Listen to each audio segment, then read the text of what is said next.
The Hazleton City Council regular meeting will come to order on Thursday, December 31st, 2014. Let's rise for a moment of silent meditation.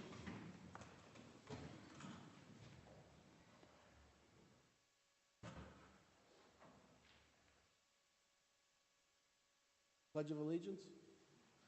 I pledge allegiance to the flag of the United States of America and to the republic for which it stands, one nation, under God, indivisible, with liberty and justice for all.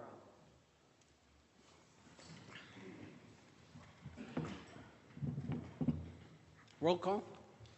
Bast. Here. Cassatt. Here. Mope. Here. Sosar. Here. Mundy. Here. Approving the minutes of the previous meeting, none. Proclamations, communications, none. Courtesy of the floor regarding matters on the agenda only. Go ahead.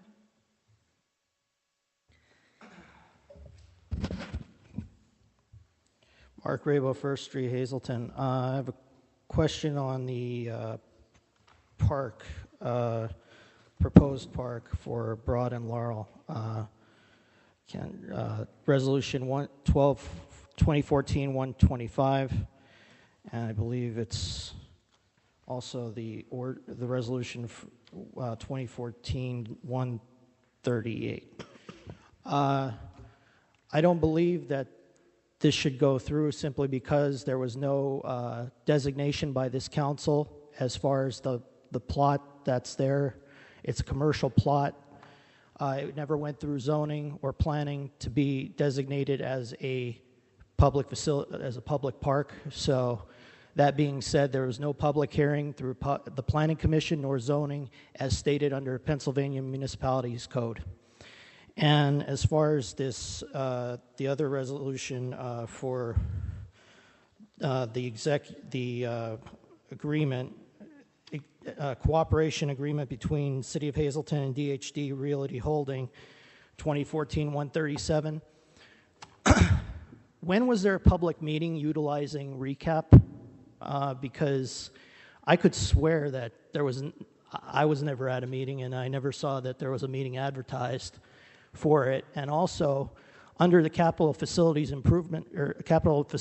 Act, the applicant must be either a redevelopment authority, industrial development authority, a local government unit, or that thereof. So this Hazleton Development Company, whatever this dummy corporation is, that was formed to put in the application, and I got to give my props to the state representatives because to circumvent that, under the knowing the state law says what the applicant should be is that's some piece of work as far as circumventing and bypassing. So my compliments to the chef. All right. So I just want to know how we can enter into an agreement that specifically says under state law that you have to have it as a redevelopment authority, industrial development authority, or a local government unit. I just don't get that. So, all right, you guys make up your minds on that, but I sent you guys the state statute on that, so. All right, thanks. Thanks, Mark.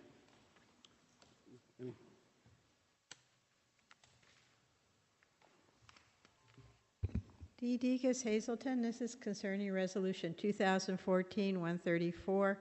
I'm looking at all the things that the police department has requested, and if I wasn't mistaken, didn't they get a large money back with the profit sharing? I don't remember any of their expenses going through council, and I would have thought that when they got money from the state that would have gone through it, and basically a lot of these things have been covered under that. I'm just curious why it wasn't and why all of a sudden we have all these expenses. Thank you. Thank you. Thank you. No other comments? We'll move on to ordinances. Ordinance 2014-19, modifying the consolidated plans for CDBG program years 2010, 12, and 13, second reading. Is Alan here? Okay. I'll present. Second. On the question? Roll call? Bast, Yes. Cassatt, Yes. Mope, Yes. Sosar, Yes. Mundy. Yes. Third reading? Present. Second. On the question? Roll call? Bast, Yes. Cassatt, Yes. Mope, Yes. Sosar, Yes. Mundy. Yes. Next is ordinance 2014-20, an ordinance providing for the appropriations of specific amounts estimated as required for the various departments of the government of the city of Hazleton during the fiscal year dating January 1st, 2015 and ending December 31st, 2015.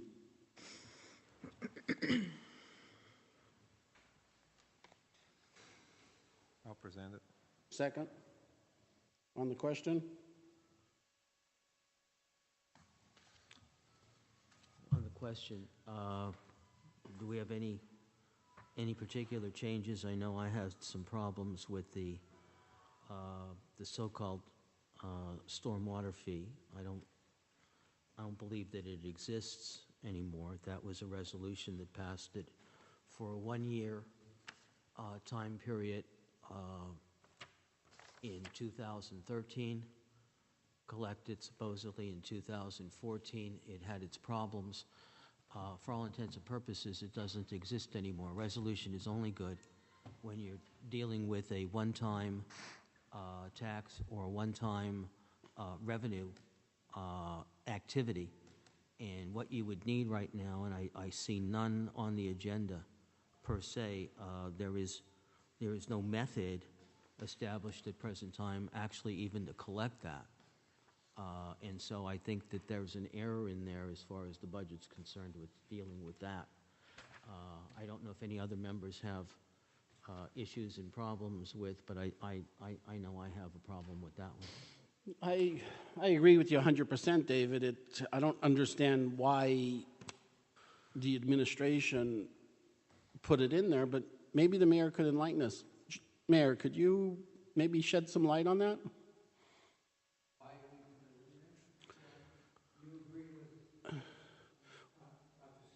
Well, I agree that it was passed for 1 year. Go ahead.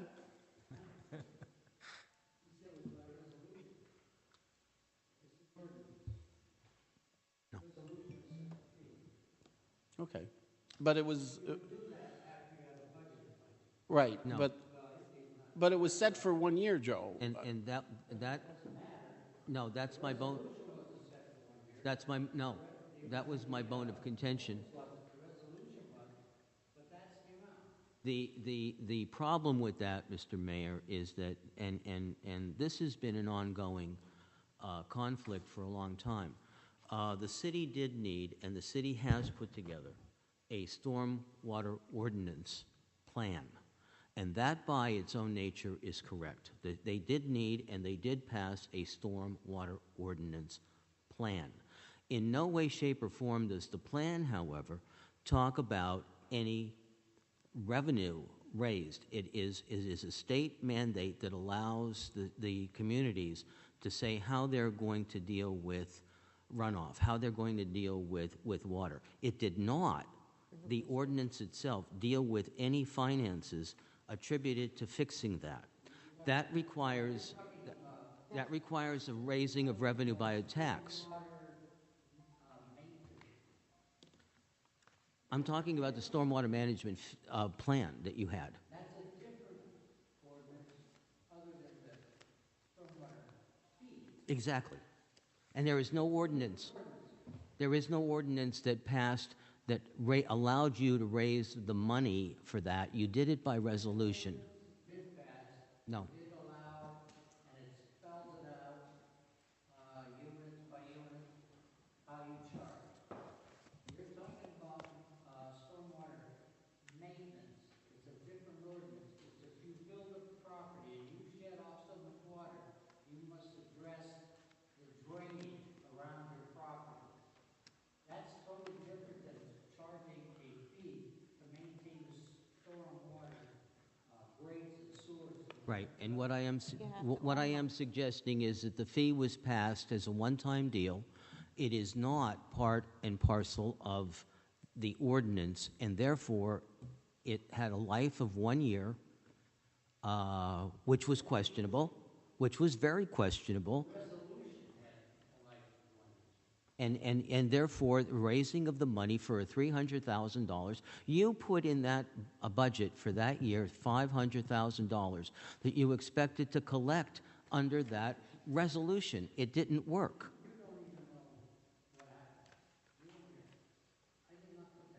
I sat up there and I watched everything that was done. He's saying Perry did.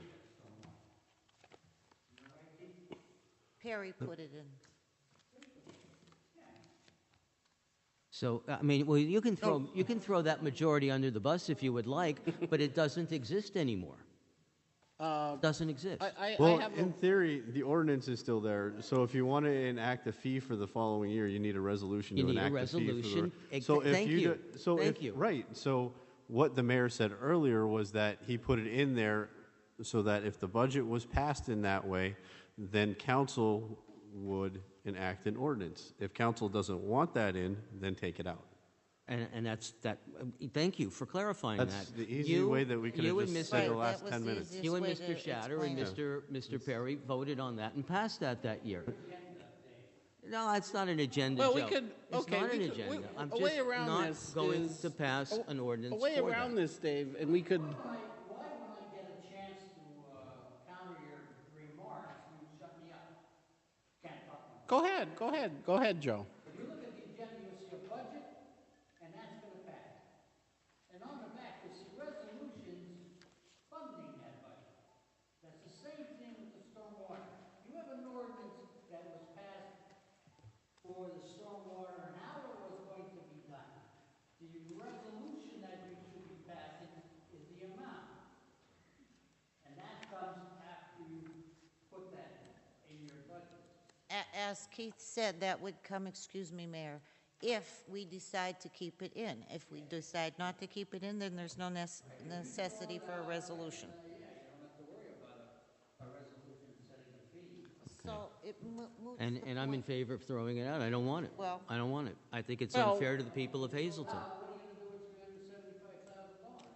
That's something that we'll Well, have that's to we have. have to work on tonight. We've let Jack. Yeah, we have might want to some- let Jack we speak. have some ideas, but Joe, if it comes to that, you're saying it still exists, the stormwater fee still exists, we could make a motion to suspend the rules and repeal it right now.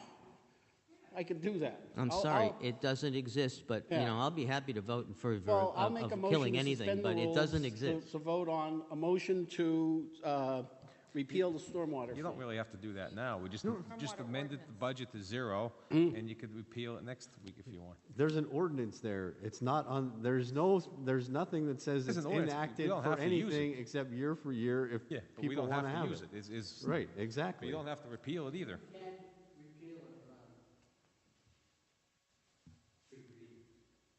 I understand. I'm just saying, you could just move this to zero. Put and it to then- zero. Put it to zero.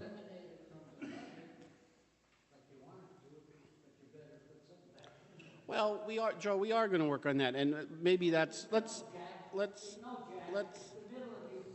start. Could- Then, Yes, we do. Mayor, let us progress with the meeting, Yeah. okay? We will not get into an argument, we'll progress with Yeah. the meeting. I'm going to make a motion to take out the 300,000 from that line item.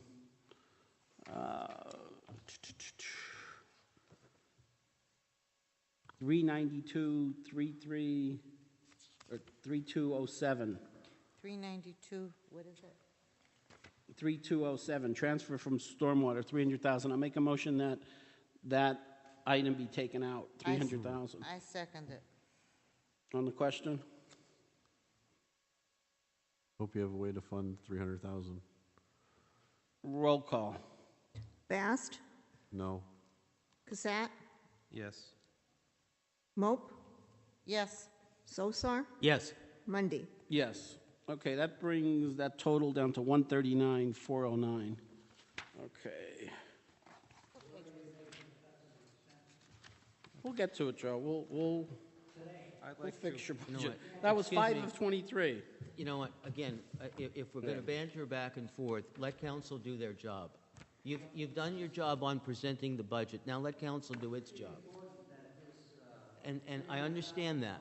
Joe, I understand We're- that. Let council do we're their gonna job now. we're gonna address that, Joe. Don't worry. Okay. On page 4 of 23, we'll come back to that. We're going to have revenue from the HCA. I'm proposing a sale of some of the non-watershed land, but we'll get to that later after we make some cuts to the budget. can I make one before we move on? Well, go to- ahead. You could make it up. I'd like to amend the parking garage, the revenue in the parking garage. What's the Page. what page Under and what line item. Under, The line item is... I have the line item's 363-3212.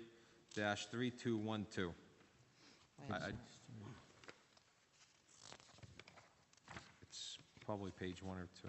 It's page 4. Okay, Where? 4. I mean, if we have a contract with, Okay. we have a contract with D'Angelo's that pays us a maximum of $90,000. So I believe that should be the figure that's placed in there. Well, did Tom get back to us on I any of that? I talked or to what- Tom, and he what agrees did- it was overstated because of the way the papers were. So 90, Want to amend it to? I believe it should be 90,000 if that's what the contract with D'Angelo's. and what number is that? 363-3212. You have to forgive us. We're a little old and the print is very small, so we're squinting here. Okay, that's 90,000, so that reduces that. By 159.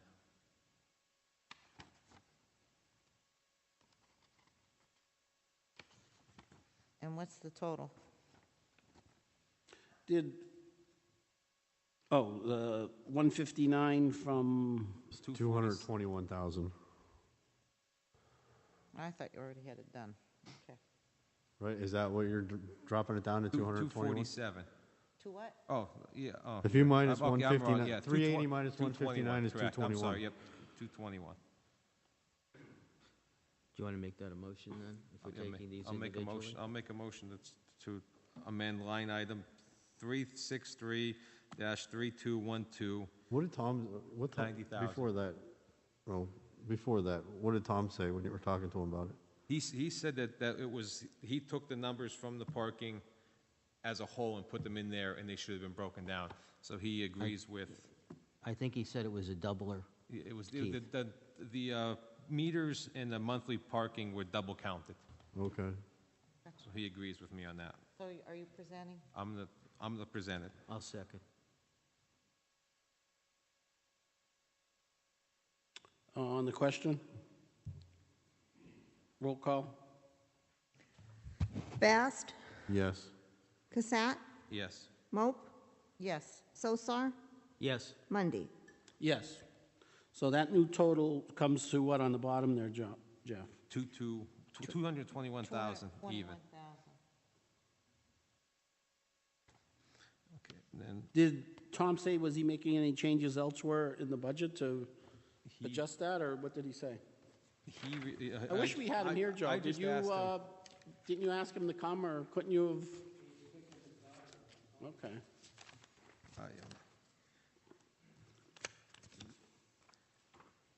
But did he say anything about adjusting anything in the budget to adjust? I just asked him if I was correct on those numbers.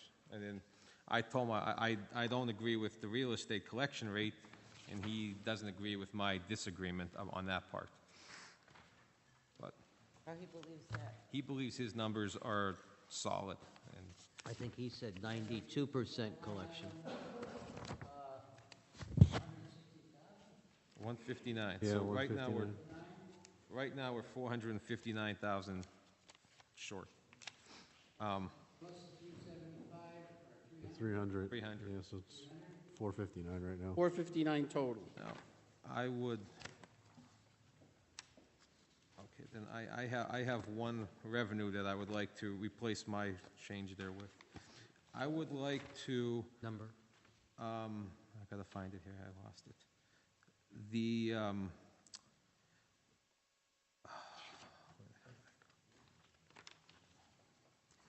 the real estate transfer tax, I would like to amend that and increase that. What line item is it? Line item 310-3100. Right now, we get 0.5%, which equates to, 3100. do you have it there? 310-3100. That's 145,000. It's 145,000. So far this year, we have 120,000 collected on 0.5%. So I would like to increase our percentage of it to 1.5%, which would give us an additional 240,000 in revenue to cover.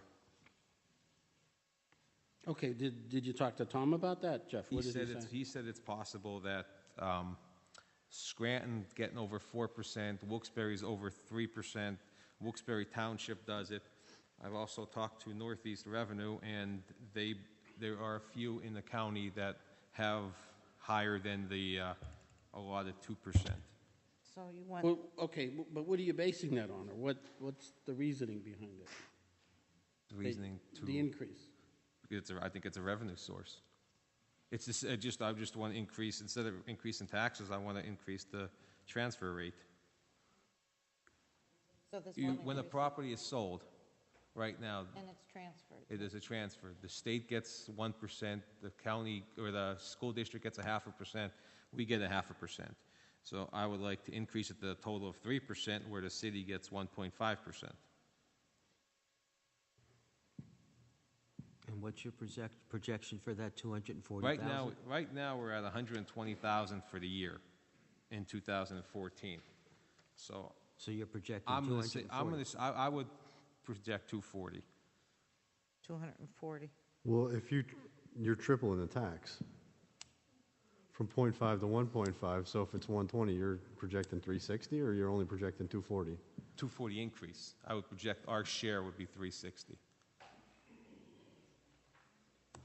And then that would be split between the buyer and the seller of every the properties that change hands. Did you talk to anybody about this? You talked to any realtors? I talked to Tom. I talked to Northeast Revenue, and Yeah, but what about, I'm thinking the effect it would have on people buying property, Jeff. I'm not saying it's not the worst idea, but well, I mean, if somebody's buying a $100,000 house, it's going to add $1,000 to the cost. It's not a huge. Well, it adds. I mean, but it's better than adding. But if you raise it, property taxes, you're going to pay $200 a year. It's going to be forever. I'm just. Yeah. Okay. Well, No, I'm not saying. I'm just asking you if you got any feedback from other people or from realtors or people that deal with people that are buying and selling homes.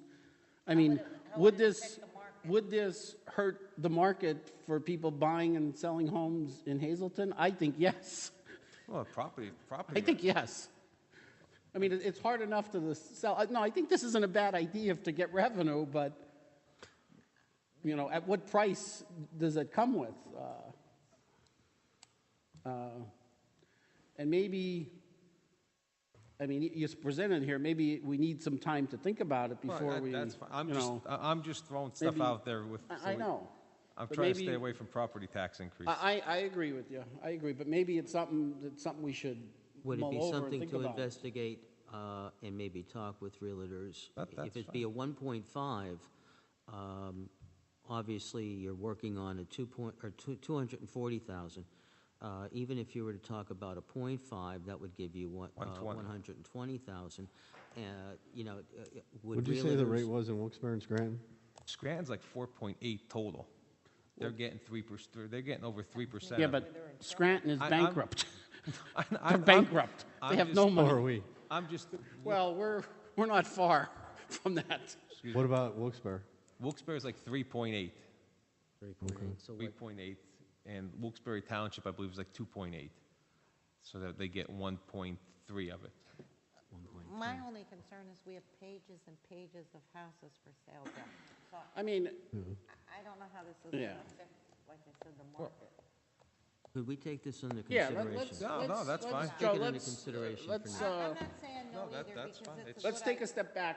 We can do that at the next, we have another reading. no, We're- I'm This is the second reading. I We're just, not gonna do the I third took reading. something out, so I wanted to offer a suggestion to put something in. I didn't want to just go cut the revenue and then say I had nothing to No, offer, no, you no, know, so I...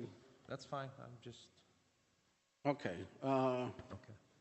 Well, that's something we should think about, yeah, and I think maybe Range in there. it needs... To investigate with realtors and with things.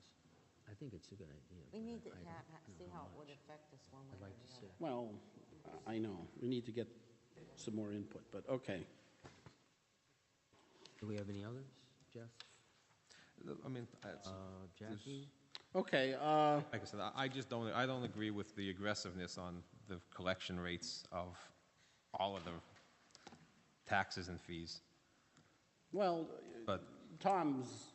hey, as long as he's comfortable with it, Jeff, and you talked to him about it. Yeah, I did. He disagrees with my disagreeing, so. Okay. Let's see. Yeah, okay, yeah, like I said, we'll come back to the revenue from the water authority, which we could talk about putting a number in there. Let's go to, let's see. Give us numbers. Yeah, I'll give you I have the pages here too.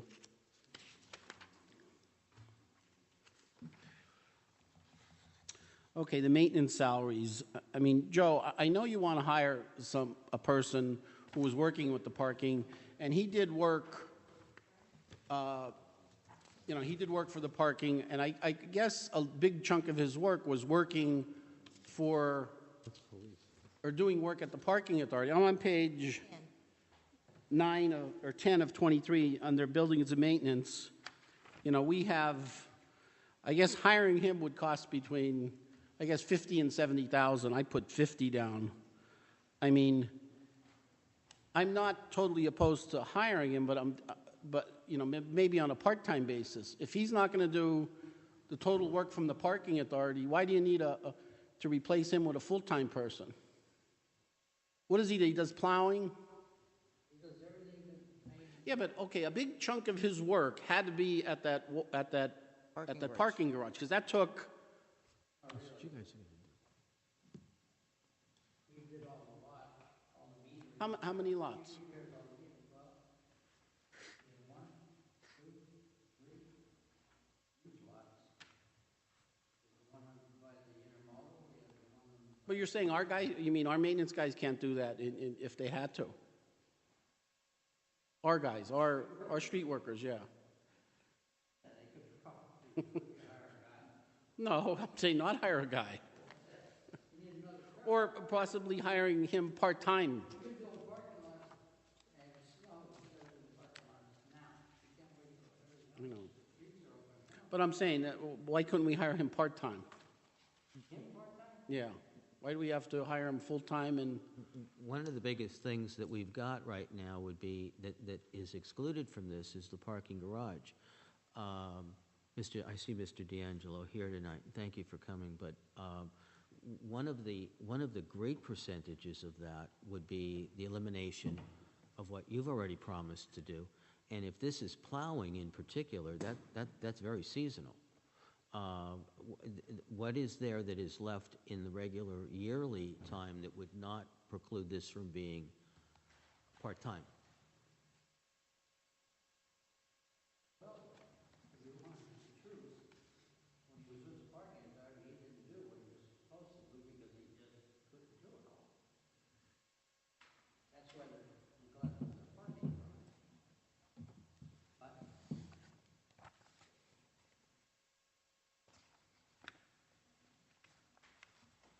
But you want to cut him in half, Well, or you just want to eliminate him, period?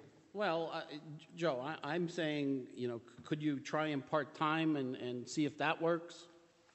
Well, if he didn't, here's my question. I know this is a personnel issue, so I mean, you don't have to answer it, but if he wasn't doing his job when he was at the parking authority, why hire him? Well, he was doing his job, he wasn't doing Who was, it, he didn't have time in the day to do all of that he had to do. oh, he didn't have enough time. Oh, so you're saying that he just didn't have enough time to get everything accomplished.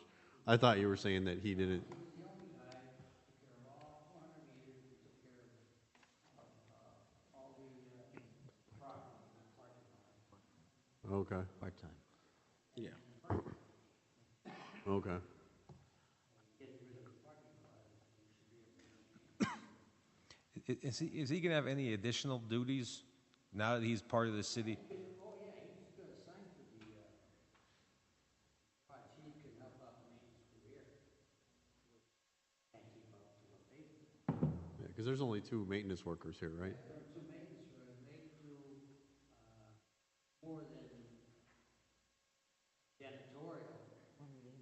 They plow around here, they have their own machinery. Well, They plow the whole parking lot, they have the loader, they go up and do all the ground, more far, we do that, we do the grounds here, the shrubs, they can't keep up with.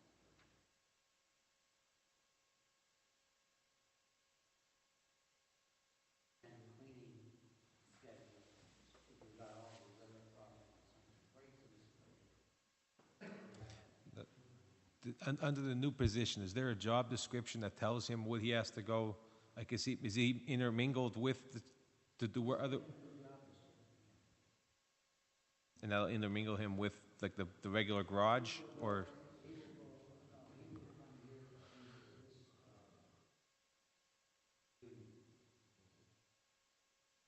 The city hall workers. city hall? That's where the other two janitorial maintenance guys are. So he's gonna go in there, he's gonna pick up some work from there. He has to maintain himself. It's a lot.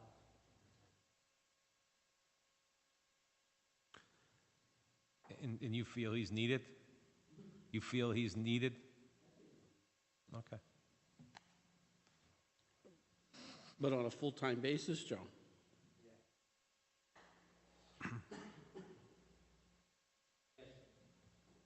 Well, couldn't we try him part-time and see if we can get along with the part-time worker and then decide if we can't do it part-time, and then he goes full-time? Is,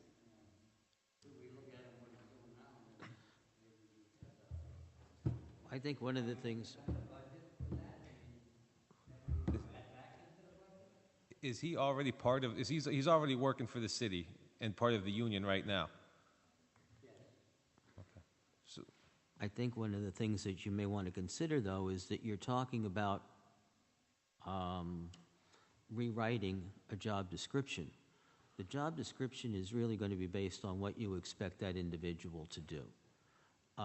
Based on that, it's almost like putting the cart before the horse. You're taking a full-time person, you're giving them Lord knows what assignments, and that's not a shot, but you know what I'm saying. You're going to fill in and do whatever it is that you need to do, but we don't know precisely what it is that you're going to do yet. I think you tailor the job description to what it is that you want done, and that in and of itself helps tell you whether this can actually be part-time or full-time. Without really having a good job description, you don't know what he's going to do. And all this work. That's his job description. We are still maintaining everything they have to do. So everything we're doing is in months, couple of months. We're not maintaining everything. The parking lot. The garage.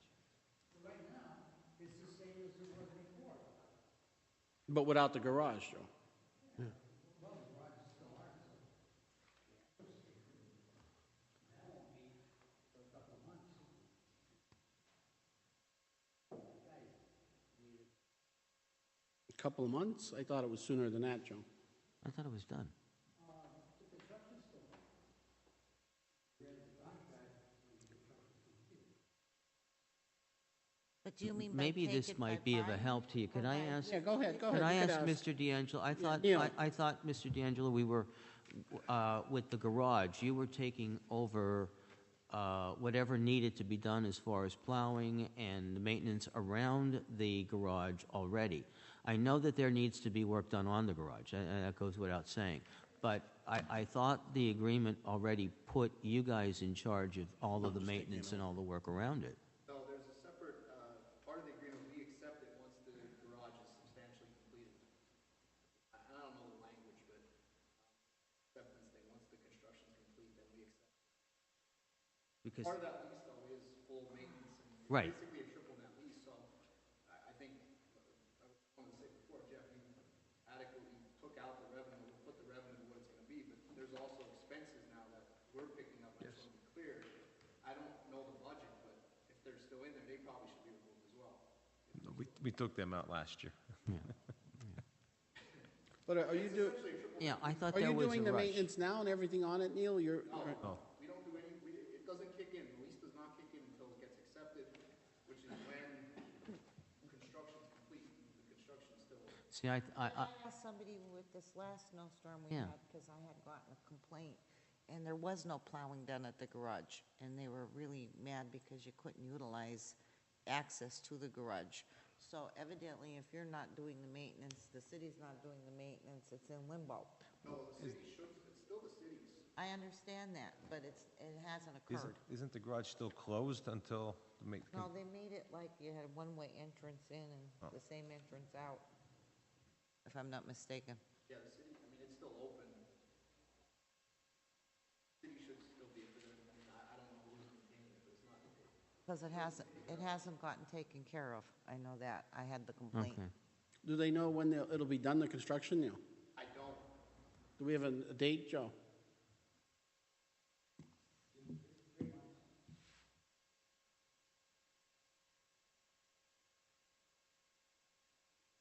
I walk in there, I mean, the stair tower seems like it's substantially done. It looks like there's some concrete work and some things that still haven't gone underway yet. So I don't know. Dominic would be. Who's doing the work on it? Joe, who's? Two contractors, Godspeed is one, and Burger is. Okay, Thank Get you. back to this. What do we want to do here? well, you know, I'm sure, I mean, when a guy goes into working for us, he goes in the union, he'll get a pension, he gets health care, it's just gonna cost more and more money, and I thought maybe we'd be able to have a part-time person, because he's gonna be doing less without the parking garage. Well, what would that bring it to then? Well, part-time, instead of, you know, No, I mean your reduction. well, full-time, it would be maybe between 50 and 70,000, at least 51,000 or 50. 50,000 Yeah, reduction. part-time, part-time would be half that.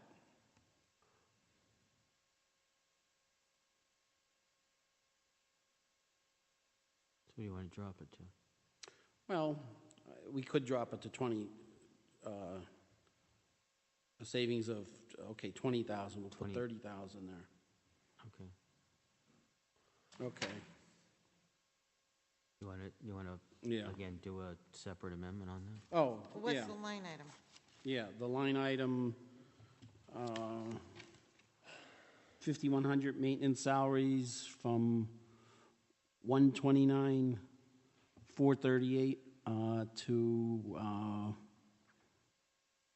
minus 25,000 from that would be 124, 124,435. 151. Okay, so it would. No, 38. What are you 438. talking about? 38. You're not doing the math On right. page 10.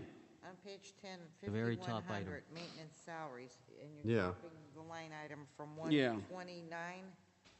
I need my magnifying glass. It's 129,438. If you're dropping it $25,000, Yeah, it's to 104,438. 104,438. 24, 438. Four.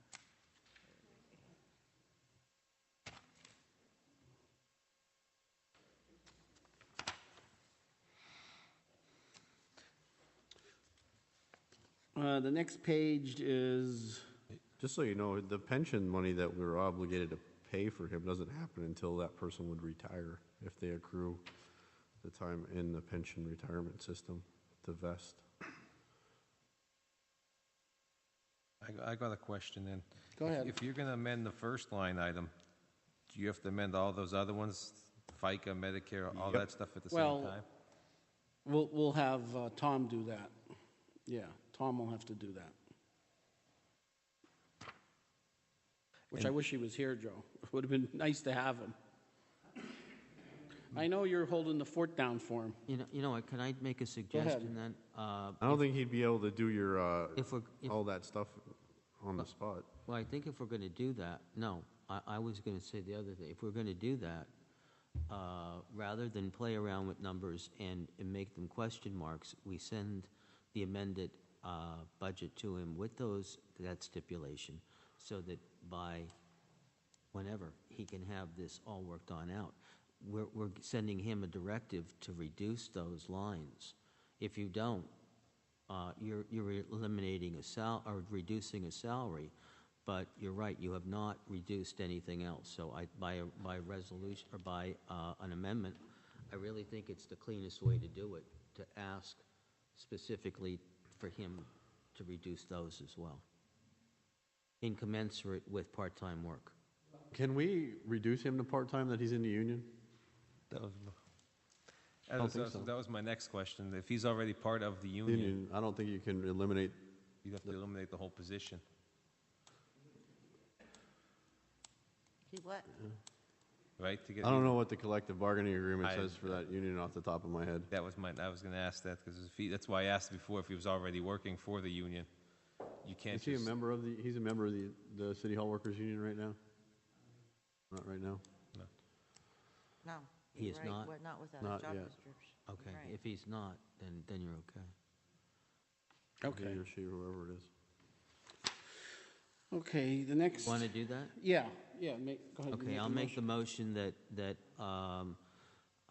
be it incentive, longevity, FICA, Medicare, hospital insurance, life insurance, the listing that would be applied to that job being changed from full-time to part-time be corrected in the amended budget as well. And the salary has to be included. Well, we already Well, did we that. already did the We did that. salary. Well, we didn't vote on it as of yet, but we have to- it has to be Yeah. commensurate with what the salary is. Okay. We have to vote on the salary. When you approve this on a second read, what kind of budget are you going to have? What are the numbers? It's not going to be balanced if you're changing numbers. How are you going to have a balanced budget approved and exposed to the public for 20 days when you don't even have It's been exposed for 20 days, Joe. It's been exposed for 20 days. once you make this major amendments, it's going to go back out. These are all decreases. These are decreases, Joe. You don't need 20 days. Well, no, you do need the public to know that. Well, the public will know it for days, probably for 10 days, but It's 10 the days, fact isn't it? is that these are only decreases. We're not increasing anything. Not increasing anything. You're saying, well, he's got to take this out and take that out. Who's going to approve that when it's done? Then it goes to the public. Then you do your final.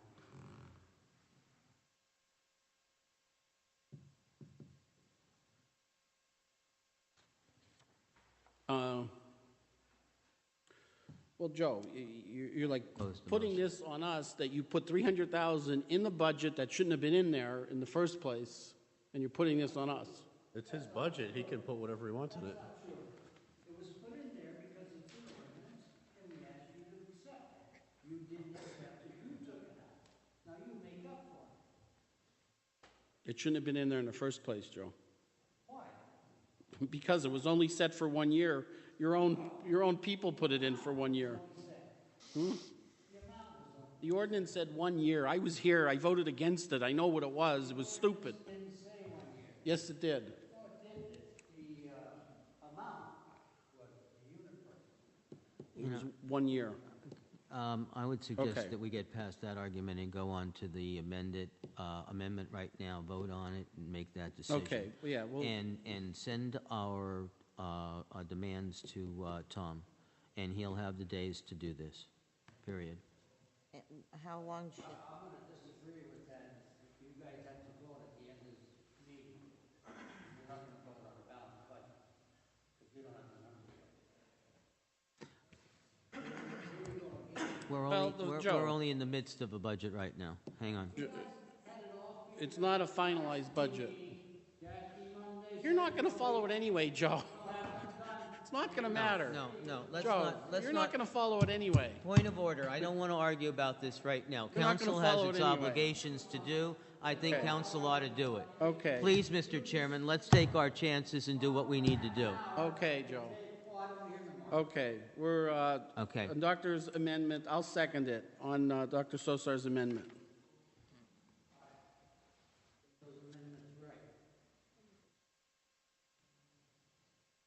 On the question on Dr. Sosar's amendment, roll call? Bast, No. Cassatt, No. Mope, yes, Sosar. Yes. Mundy. Yes. Okay, wait. Did you amend his salary? We have to do the No. salary. No, we did it Yeah. all. We did the salary, we did the No, you only did for Did the FICA salary? and Okay. everything else. You have to do Then the I salary. want all of the But you said it, they cut it to 104, 438. Yeah. Yeah, but he didn't right. make But that now part of what his. Keith brought up, and Was- he's right. We need to change those items, which would be in keeping with the Medicare, the Medicaid, or FICA, and hospitalization and all that. So any one of these items pertaining to a full-time salary that changes it to a part-time, I want changed. I want them to reflect the part-time position. I thought that was what you voted Yeah. on the first time. That's what I asked for, but now Okay. everybody's saying that I you only think you got voted it for right. I'm saying the that salary. we needed to amend this salary down to 50 by an official amendment, whatever. We're bringing it down from where to where? I even lost from track. from 129, 438 to 104, 104.38. Okay, and that's what you have to vote on. okay. I'll make that motion. Second. On the question? Roll call. Bast, No. Cassatt, No. Mope, Yes, Sosar. Yes. Mundy. Yes. Okay, next is page 11. I guess we have non-uniform salaries went up to 203, 142. 742? 203, 742. 203, 742. Joe, is that, are you having some more people in there? You hiring one or two people versus what it was?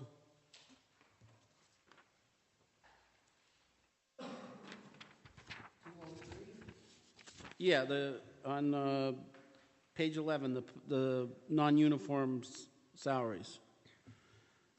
I mean, in 2013,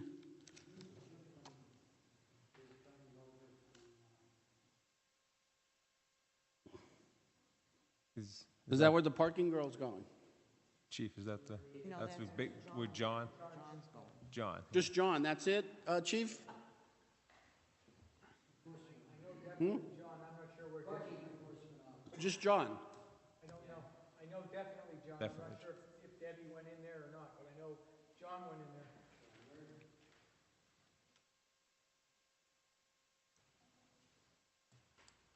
That's for John's salary. That's probably right, because That's it's, probably it's both of them. increased by 40. Okay. That's just probably John. No, it can't be both of them. It only They're increased- both full-time? They're both full-time? John and Debbie? I think Debbie's in the code department, though. Yeah, Debbie's in code. That's it, it's Where's Debbie? code. Code. It's only 30,000, it's probably just John. Probably just John, because John's $16 an hour, which would be like 33. Yeah. Chief, I have a question about the overtime. I know we have budgeted a bigger amount, 205, than we have in the past. Is there any reason to believe that we could get that down a lot lower, Chief? Hire more police. That's the only way. Unfortunately, Councilman, no. I'm surprised that we keep the overtime, or we were lucky this year with only 3 homicides. Every time we have a homicide, we go $20,000, $25,000 in overtime automatically, which is what kept it down this year. Unfortunately, with us having to constantly make trips to the northern end of the county to transport prisoners, which normally costs us overtime. What part of the overtime is that, Chief? Could you give me a rough guesstimate? I would say it's at least 33%. At least a third of our overtime is in the transporting of people that we arrest. And that's because we run minimum staffing. We don't have enough cops. And so without the number of cops, I can't take an officer off the road to transport somebody we arrest. So the arrestee has to stay in the holding facility until shift change, at which time the new 3 guys come in. I keep somebody on overtime and send them to Wilkes-Barre to transport the prisoner. What do forces all across this, does anybody across the state do anything different with their transporting prisoners? Do you know of? I'm not sure if a lot of places have what they call a central court and a booking station. So in counties that have that, Monroe County, one of them, you take your prisoner, you drop them off, and you're done. We don't have that. So yeah, there are solutions in other parts of the state, but there's no solution for us here in Luzerne County except to drive our prisoners. But it seems like a waste of manpower to use a policeman to drive up a When we prisoner. can use a constable. Yeah, I know we had talked about using constables. You don't think that's a good idea? Or? We don't have a constable that is bonded that's able to be used in the city because there are none currently in Magistrate Zola's court. There are no bonded constables out of his court, which is why the city police, we just had a warrant roundup on the 8th. What do you mean bonded? What do you mean by that? Insured, licensed, capable of... No, our constables fall under the insurance of the umbrella of the city. All I know is... That's what I was told. Yeah, I'm not saying that they don't fall under the insurance of the city. I'm simply saying that the reason why there are no constables currently working out of the magistrate's office, which are also serving warrants, are because there are none that are bonded, insured, qualified. There was one, he had heart surgery, he's decided to no longer work out of the magistrate's office, so we're back to also serving our own warrants. So the ability for us, and the other issue becomes, although it's nice to say a constable, the issue becomes that at 2:30 or 3 o'clock in the morning, because we can't plan when we're going to arrest somebody, they're not on standby. So we then have to call them and tell them we made an arrest.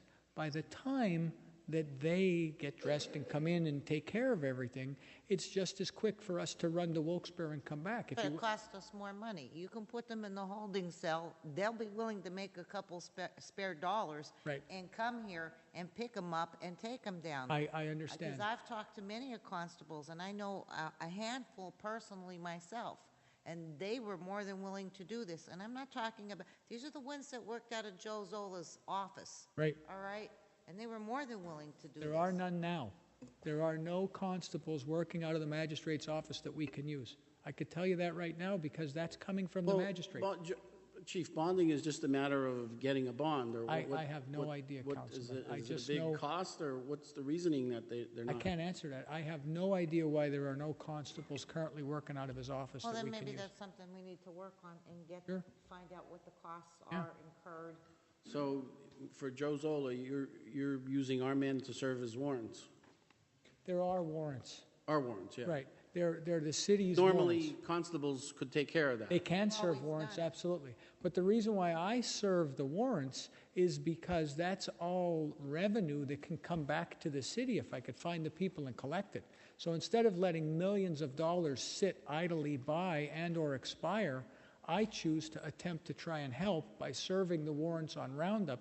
We used community development money on the 8th, And we paid overtime for officers out of money that the city, didn't cost the city a cent for us to do the overtime, to try and serve the warrants to get more money infused back into the city. Because right now, we don't have constables working out of his office to serve the warrants. But back to your question about how percentage of the overtime, we probably spend a third of our overtime in the transport of prisoners and holding people over. And that's because we don't have more than the minimum staffing working a huge portion of the time, so I can't take an officer off the road. The other part of it is, as soon as I make an arrest and I stick an officer in City Hall, if I only had 3 officers on the road and I take them off and I stick them in City Hall, because you can't just lock somebody in a cell, you've got to monitor them. I've now only have 2 officers on the road. I still have to call somebody in on overtime. I can't just let them sit, lock them up, and nobody watch them. So as long as they're in the cell, if it's not a day shift, normally day shift, we'll stick somebody on the desk. But if it's not day shift, we've got to babysit the prisoner. It's not just as easy as lock them up and wait. But I'm open to anything at this point to try and again minimize overtime. But in the current status that we're at, there is no way that I can say, well, we could cut $40,000 out of the budget by X. There's no end in sight for us. I have nobody. I can't use the sheriff's department because these people have not been into the court system yet. And so the sheriffs can't transport. Sheriffs are an extension or an arm of the court, but they're not entered into the prison system yet, so the sheriffs are out of the question.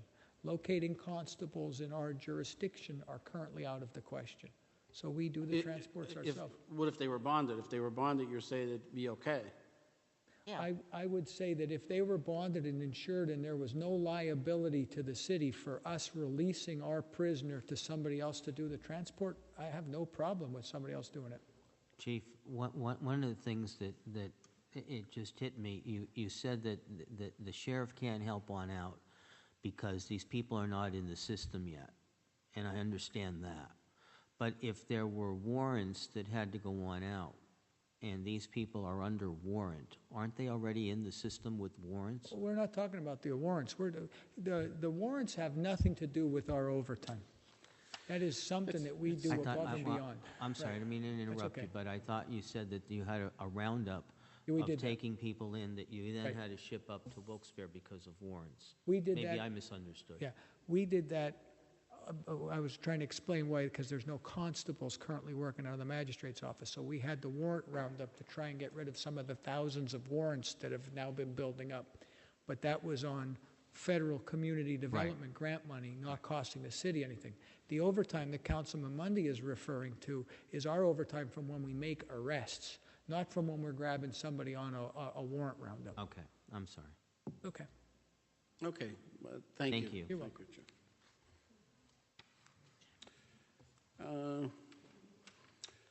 Okay, yeah, the overtime, I guess we can't touch it, but we have to figure out a way to lower that. That's just unbelievable, the amount of overtime that's been over the years. I also believe in the overtime that you're looking at, that's including the reimbursable overtime that we get from like the Attorney General's office. What percentage would that be roughly? I think that's It's a good $100,000. $100,000, I think. Yeah, it should be transferred. listed somewhere else on the back end It's as far as transferred. revenue coming in. But I remember last year we changed based on the auditor saying we needed to calculate it something different. We never used to show it all there, but somewhere there should be a column in this budget that shows it as revenue because it's reimbursed. Detective White's overtime, Detective Schoonamaker's overtime. It's under public safety. Public safety and auto theft reimbursement. Okay. Is it 100,000, Jeff? There's 100,000 and there's 132,000, so it's... Yeah, but that's not just overtime. No, I know, I'm just saying Right, it's... because That's reimbursements for some, Detective White's 100%, his overtime, his car, his salary, his pension, his benefits are all reimbursed. So he probably has $10,000 worth of overtime in there. Same thing with Detective Schoonamaker. His overtime is reimbursed by the DEA. That's probably $1,200 a month, that's another $14,000 that's reimbursed. Separate in a line item. The So, officers that so are when being you're looking at the reimbursed. 205, that's not out-of-pocket overtime from the city, that's all the overtime. Maybe, Joe, maybe you could direct Tom next year, when he's doing the budget for next year, to separate Separate. that, if you could. Because that's deceiving. Could we ask the auditor, I think that would was- it be changed? Would that, Wasn't that part of what the auditor, I thought, Changed suggested? for our overtime workers that are receiving reimbursement to be in a separate line item compared to the regular overtime that's just being utilized by the police. It would only from the standpoint that it would be easier to trace it against the revenue that was received to ensure that it was actually. Because he just gave us a 10-minute rendition of why the overtime is so high, but it has officers in there that are getting reimbursed, some of them totally. And we have no way of knowing this. It just gives you the appearance of a phenomenal amount of overtime without being able to trace the reimbursement and who it goes to.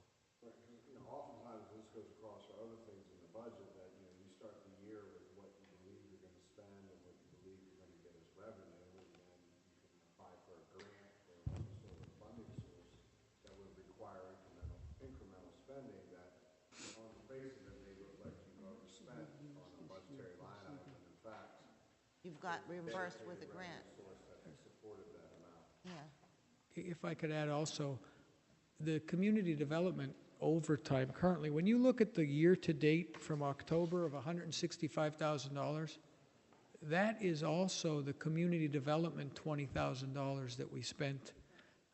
It comes out of our overtime budget and then is reimbursed. So of that huge $205,000 number, we're close to $100,000 that's reimbursed to the city in overtime from the task forces, the grants that we get, the click it or ticket, any of those DUI checkpoints, and community development. So That's the, what we need, a breakdown. right.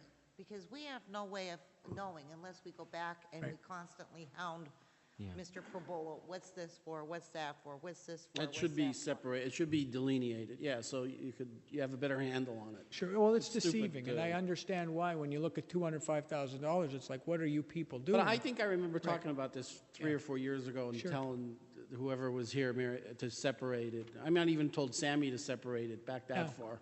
We keep track of it.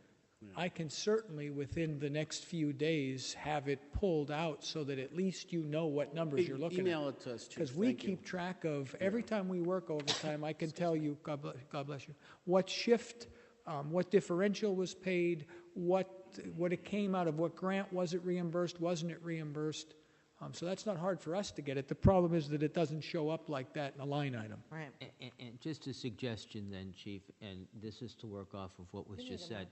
With what the auditor has suggested in that, with the number of different accounts, but what I had suggested as well, if you can keep up to date with this on a monthly, if possible, okay? I know you got a busy schedule, but on a monthly basis, what's happening in terms of overtime from this, it would be a great help to us to be able to monitor to say, Sure. well, okay, if we need to make transfers, if we need to do this, we need to do this, If then we it's can okay, do it. because I don't keep track of that in my office. Right. But since administration and payroll get it, I can't understand or can't see why it wouldn't be okay for them to forward it. Right. We've had monthly reports. They've stopped with our new Okay. administrator. Unfortunately, But, again, unfortunately, you're out of my this department. isn't to pink or point fingers. It has nothing to do with it. But when we were getting them, it was beneficial. At least we had a handle on some of it. We also need to know when we're getting close to exceeding the line item that a transfer occurs, so that it's not done and we don't find out till the end of the year. Okay. You know. I think, can I make a point of order too? Go I think ahead. we're getting off the track and looking at audits right now rather than the budget, so I think we Yeah, might want to get let's back get to back that. to business. Okay, that's something we have to do. We have to get a handle on that. We have to, I guess the transportation of prisoners is a big problem. We have to figure that out. And there must be some other departments who who have the same problem, have figured it out. We might want to make some phone calls. You know, if it's a matter of constables getting bonded, I mean, I don't know how hard that is to do, or if they need an assist or need to. Well, it's something to investigate. Certified by the state, then once you're certified by the state after taking your 70 hours of initial classes, you then pay your bonding and your insurance fees to be certified. So that's what you have to do, is a step that each constable has to go through their classes and get their insurance and Thank you. Oh, bonding completed. Are you bonded? No. Okay. Thank you. Thank you. Okay, we have to figure that out. Let's the chief. Okay, the chief's overtime, 64,000. Chief, you're up. Is there any way you could try and lower that, or do you have any suggestions? You can come up to the podium. Tom went Please. over the last 3 years of overtime where we wore historically. And every year we do try to cut our overtime as much as possibly could. There's a fire and you have to call people out. You have to call people Fire, out. yeah. I mean, you got to remember when we were. You don't want someone to die in a fire because you don't have enough people. Yeah, is the overtime though from fires or? It's fires and shifts. I mean, if we have to have a yeah. minimum of 3 people on a shift with a Minimum chief. manning. We have to at all times. About our going into West Hazleton and that. That doesn't create no overtime. We haven't done any overtime because of that. Nope. Okay, good. No. I remember that specifically, you telling me that. And Okay, good. We haven't done that. No. And I mean, definitely, we've tried multiple ways of trying to cut overtime. I don't have, just because of the Since shifts. October till now, how's it been in overtime, Chief? It's actually a little up because of personal days, and everybody's using personal days up and all that, and when that requires shifts. If I had a full...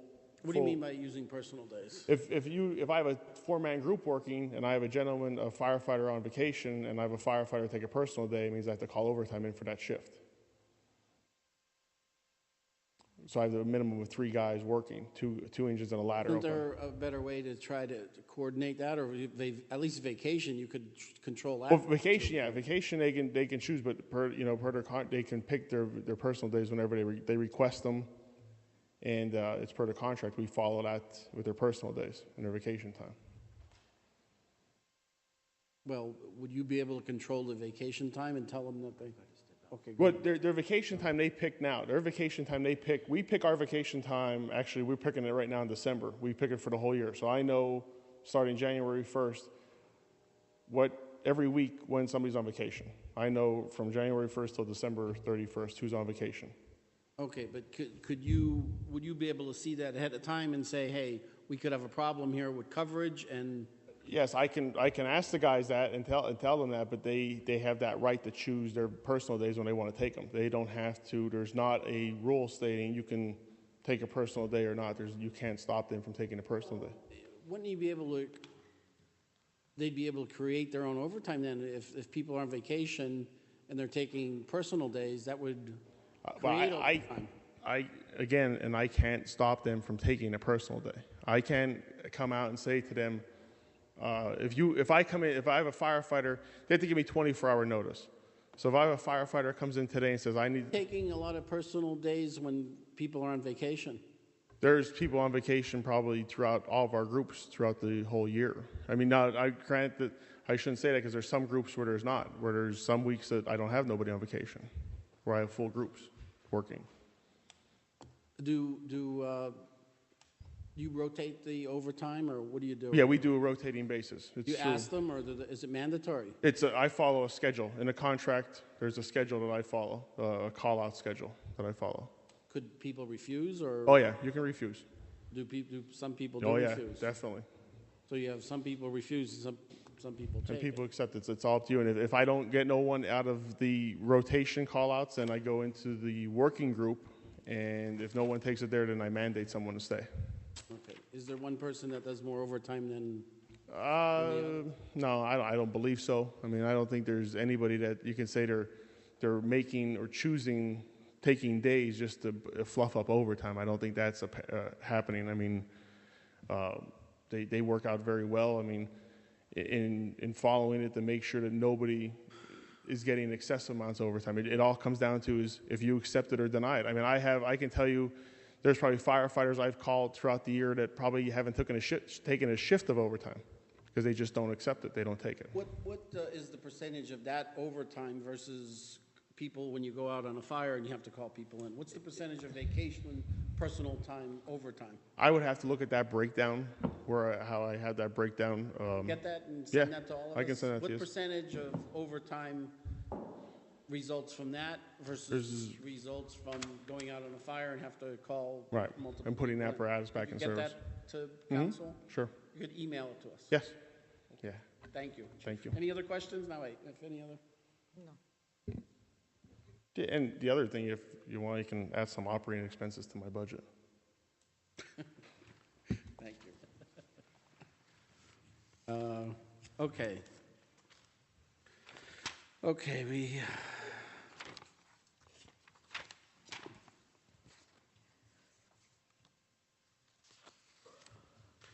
Okay, we're going to go to page 15 of 23, the Public Works, the Street Department.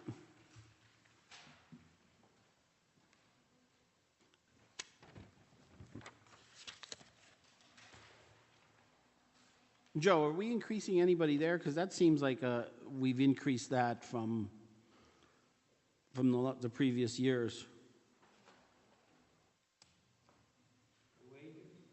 Yeah.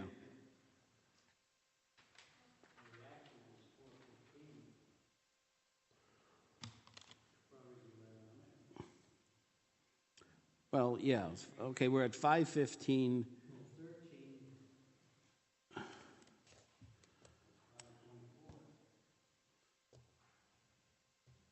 Yeah, but in 2012 was 379. Is there a reason for that, or did we increase? Yeah, that just seems odd.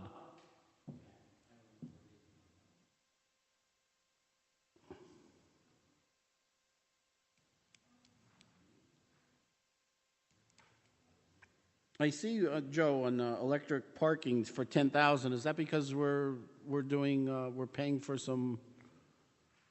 That was part of the parking authority. We're paying for that now. Electricity, 10,000. It's 5361. 10,000. Yeah, but it was Public Works. Yeah, but it was zero all the other years. Street You see that? maintenance. It was zero the other years. Parking. It would be line item 5361. I think that came over from the parking authority. That has to be parking, I would think, Joe. It was from the parking authority. The parking lots on Wyoming Street, that's just the parking lots, all the street lights on the parking lots. Yeah, they come under us. We're paying for that now, Joe. Yeah.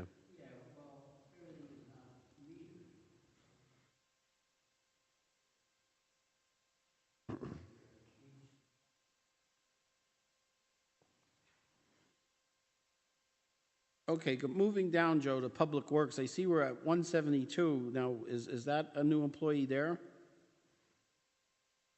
172 when 5100. when the previous year we were at 133. I think that he moved the employee around. They had one employee up there, and they put him back down where they belong on the bottom. Who's that? I remember talking to Steve, who did that last year. See, the actual from 2013 was 164. Yeah. And then the budget last year, they moved that person up to the top, but now I think they put them back down in the bottom part. I think it was just a moving around of. Is there a reason for that? I don't know if it was part of the union, if it was. There's somebody who's working in the garage, or somebody moved to I think being on the streets to in the garage, Joe?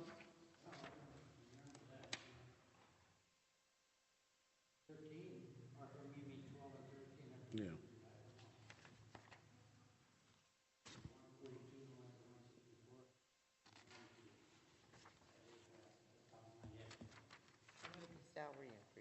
I think it was just moving in one employee. I don't know if it was the lady there, that they had her on the top and they put her on the bottom. I think that's all it was. A worker, an office worker. Yeah, I think they just had one with the street. I think they had it in the street, and then they put it back into the... Yeah, but if that was the case, Jeff, then why wouldn't the other one be lowered? I'm just saying, you asked the Yeah, question I about the agree. bottom. I'm just... I know. Well, why wouldn't that be lowered then by that amount? Why is it the same? You know who's in the garage if there was a new hire, because you were in there all the time. Me in the garage? Yeah. I've been in the garage once in my life. Okay. On page, I guess the other, on page 19, we have recreation, Joe, is 25,000. Is that recreation wages? Is that all? That's not all to the director. Is that for workers too?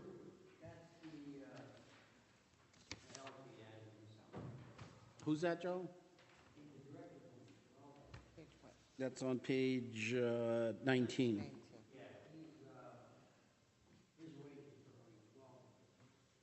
So that's for workers too.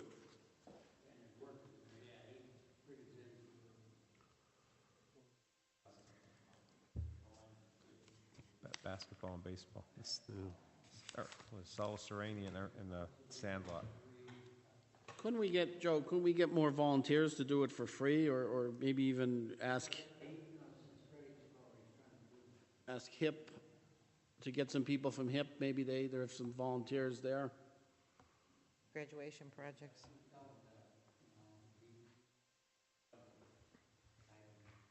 Mm-hmm. Okay, what do we? Okay, now we're gonna have to balance the budget then with the water authority money.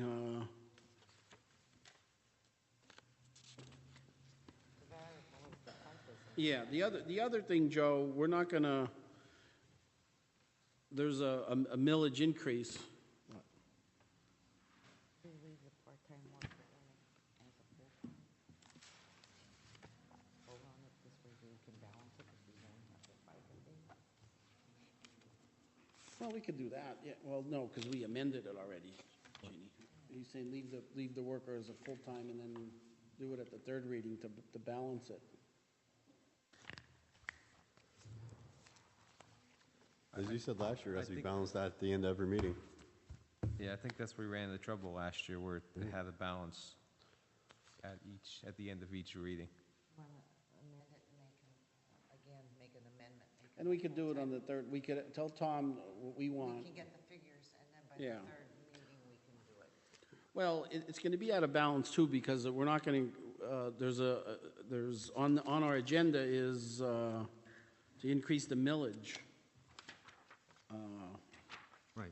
And that has to get changed. We have to change that, so we're going to have to adjust. Yeah, okay, we could do that. We could. Put them back to full-time. Yeah, we could. Whatever you feel is best. Well, it's easiest, and we get it. It's a balanced budget. Okay. Go and ahead. Then do it after we get figures. Yeah, we could do it on the third reading. Okay. But we're gonna have to make changes anyway with this, because the ordinance for 24. the millage Right. that they're increasing, we're gonna lower that by 160. 0.16. Well, yeah. 0.16. Yeah. They've always been ordinance. So what does everything else balance at this point then?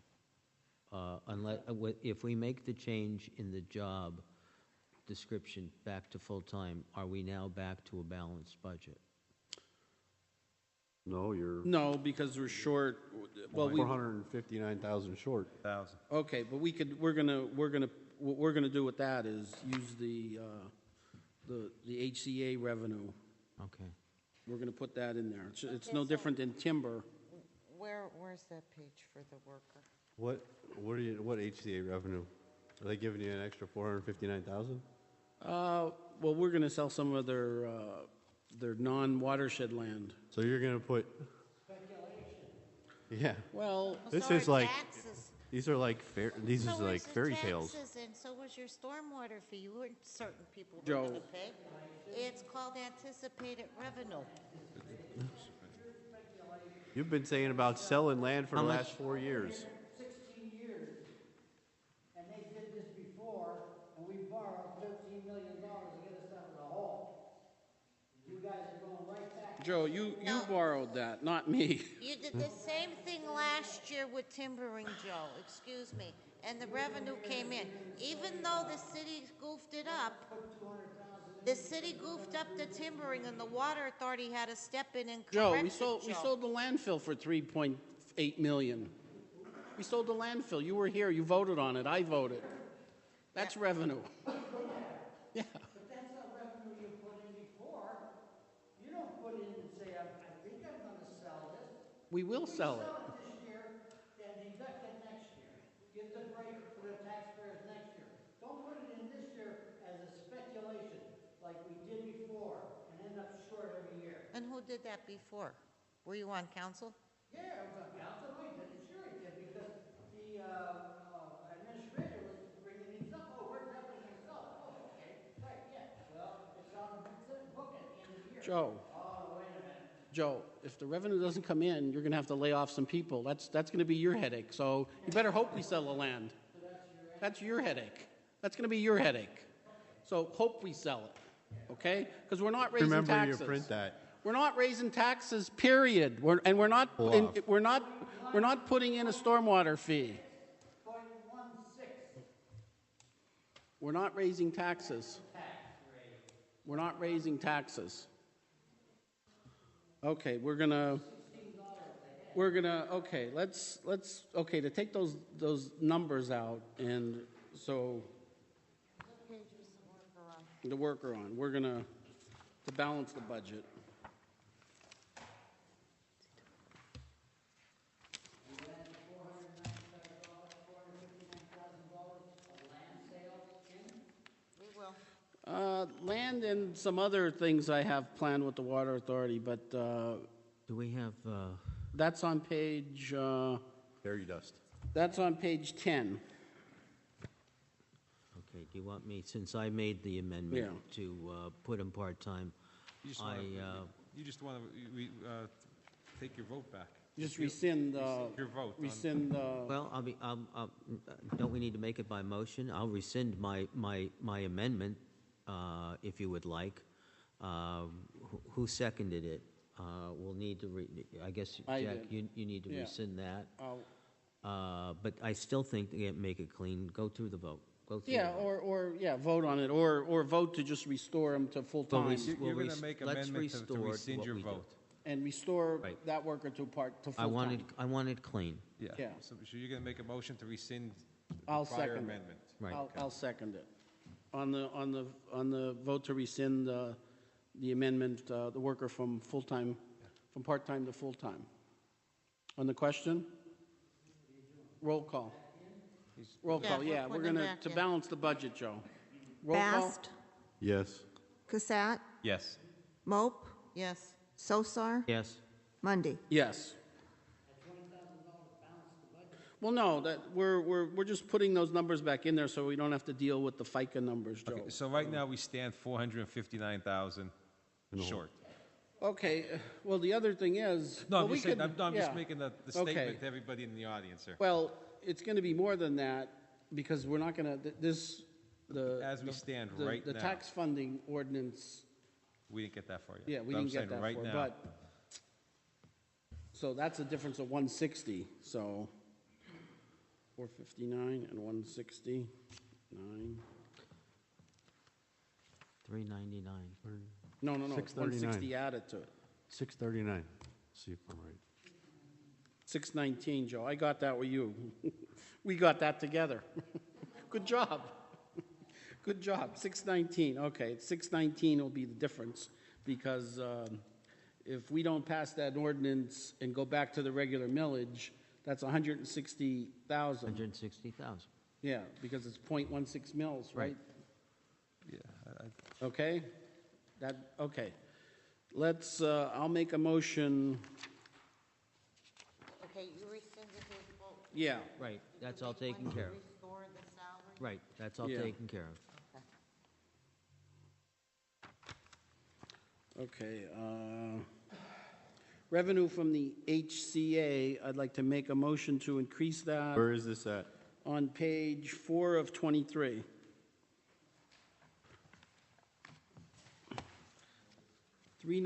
$397,600. We'll just add 619 to that.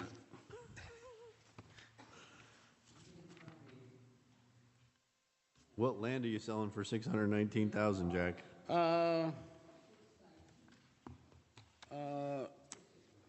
I have 192 acres next to Coca-Cola at the Humboldt North, which Coca-Cola purchased their acreage, 60,000 an acre, and there's between 30 and 40 acres on North Park Drive, Humboldt North Industrial Park. There's various other. I'll have 2 pages of land to sell from the Water Authority once the deputy mayor is off of that authority.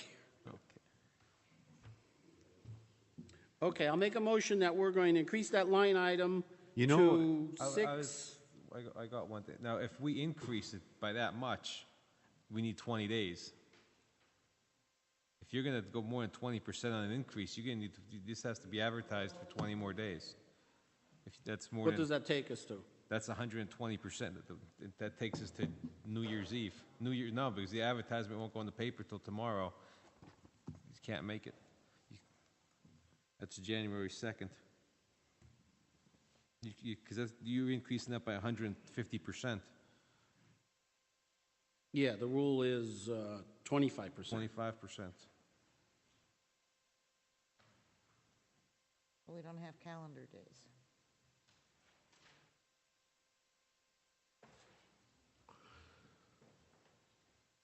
No, this wasn't considered an increase. This was considered an exchange of revenue.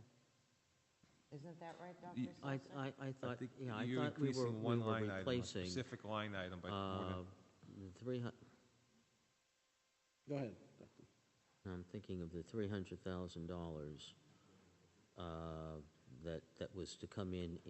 No, but that doesn't work because you've got to replace. You got to replace it in a line item that actually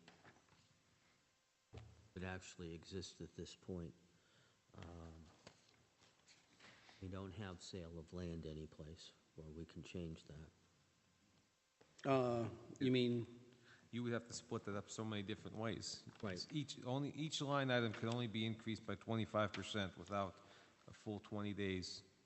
You can change some from miscellaneous revenue. You can change some from 600,000 is what, 8% of the you're not total gonna- budget. yeah, it's What if we just added a new line item? Same thing. We can't add line items. I don't believe the council could add line items now once we presented. We already approved the format. Yeah. So that's what we did months ago. We can't add a line item, and then that would still be an if we did add a line item, that would still be an increase from zero. That'd be an infinity. Well, it'd be nice to have a solicitor here, Joe. And also for, We need a solicitor. We should have had a solicitor. Thanks for your time. Thanks for coming. we should have. But you should have brought your solicitor and Prabula. No. Because you were useless. He's going to leave? Yeah, he's leaving. Well, it takes us into, No, because what you're going to have, and let's be honest, we all know what's going to end up happening. well, we and can so amend it anyway. We I'm can gonna s- amend the budget. I'm going to say it in public right now. After What's we- going to end up happening is that we're going to go through and we're going to pass a budget and we're going to make some changes to it. And once we've made the changes, the mayor is going to sit on it and he's going to wait until the last minute and then he's going to veto it and then we're going to be back where we were last year. So I think everybody ought to be aware of that right from the beginning. Because what you saw tonight unfortunately, is a little bit of a grandstanding, but he wants his budget, and he will fight in any way, shape, or form to keep his budget. And the 1.6 is it's a tax increase on the people of Hazleton to give to department heads. No offense, Chief, but you know what? There are people who are making an increase of 1.2%. Can I jump in here 1 second? And on Social Security, and I don't think department heads are ready to get a 3% increase. But you didn't. I'm sorry. But you didn't take any of those salary cuts out. Well, we didn't, and we're not going to be able to. All we can do is cut the departments. But, no, I'm just saying that. All we can do is cut the departments, but he's going to give who he wants to give it to, regardless of what. I'm just saying that this 619 balances the budget with the pay increases still in here. Well, this is the second reading. We have a third reading yet. You can't, once today's the second reading, you can't amend between the second and third. We don't have enough time. Our next meeting is going to be... You're saying we have to take the department heads. You have to do all that stuff today, because if we go to the next meeting after this 10 days is the 23rd, we don't have 10 more days to make amendments between second and third reading. 23rd. Because the next meeting is the 23rd. Well, we could extend it to be 10 days. You're saying it's not 10 days now, from now? No, from right now.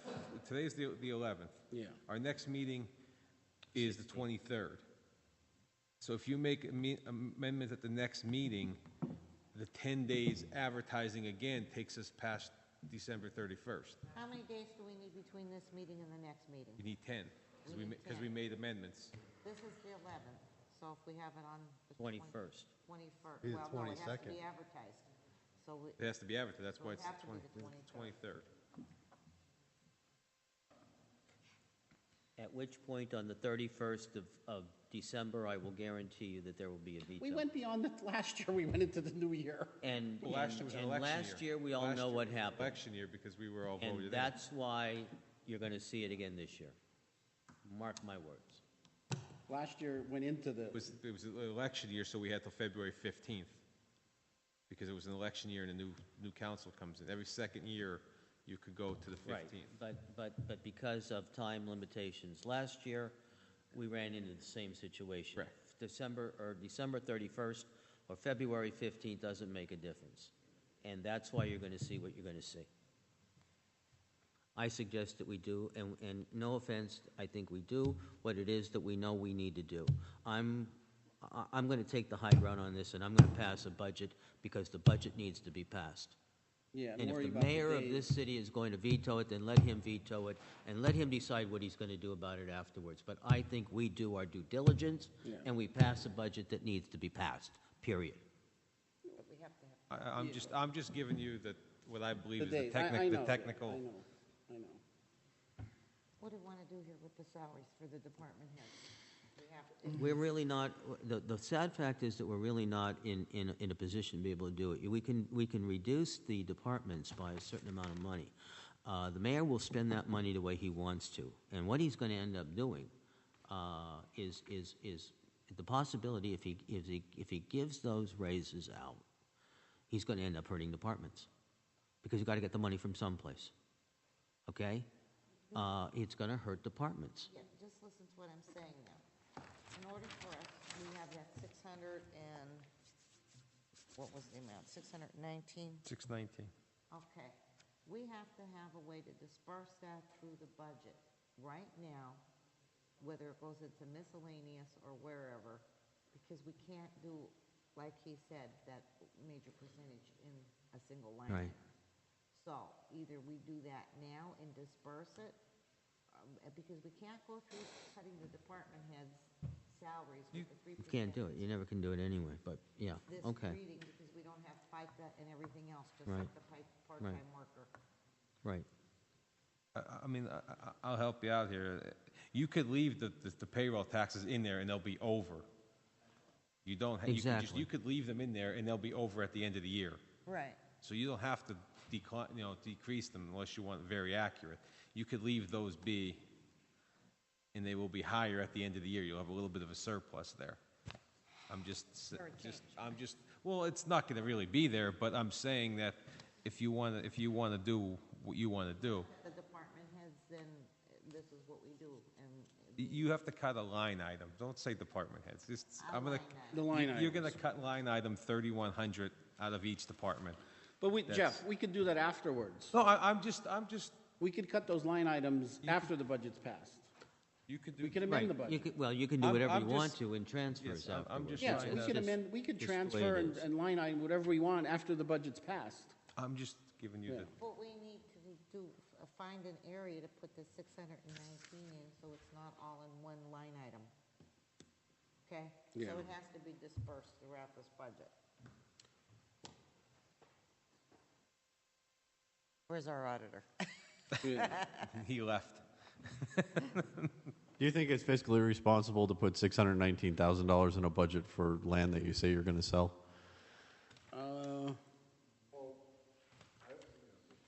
Budget is always, you got to consider what you're driving here, because if the land sales is eminent. Can you come up to the podium, sir? Thank you. In any budget that you want to look at and pass, you want to be assured of the collection of the revenue, because the last thing you want to go through and do is build incremental spending into those dollars, get a third of the way through the year and realize that that revenue source It's not there. would not be available. Then you're stuck with now cutting halfway through the year, which is as more difficult than it is to In cut the at beginning of the year. And not, what you're going through now is an extremely difficult process. Right. But only gets exacerbated. The longer it goes out. Correct. If you're in September and you're $620,000 short, you just Exactly. close up shop. Well, they well, But let me thrust this on out too. The sewer transmission. No, money that they and had that's in what the I'm kitty. just going to bring up. We have $300,000 for a sewer transmission fee that requires an ordinance to get passed, and it's not going to get passed. I'm going to tell you right now. So you got $300,000 in there, which is not going to be seen.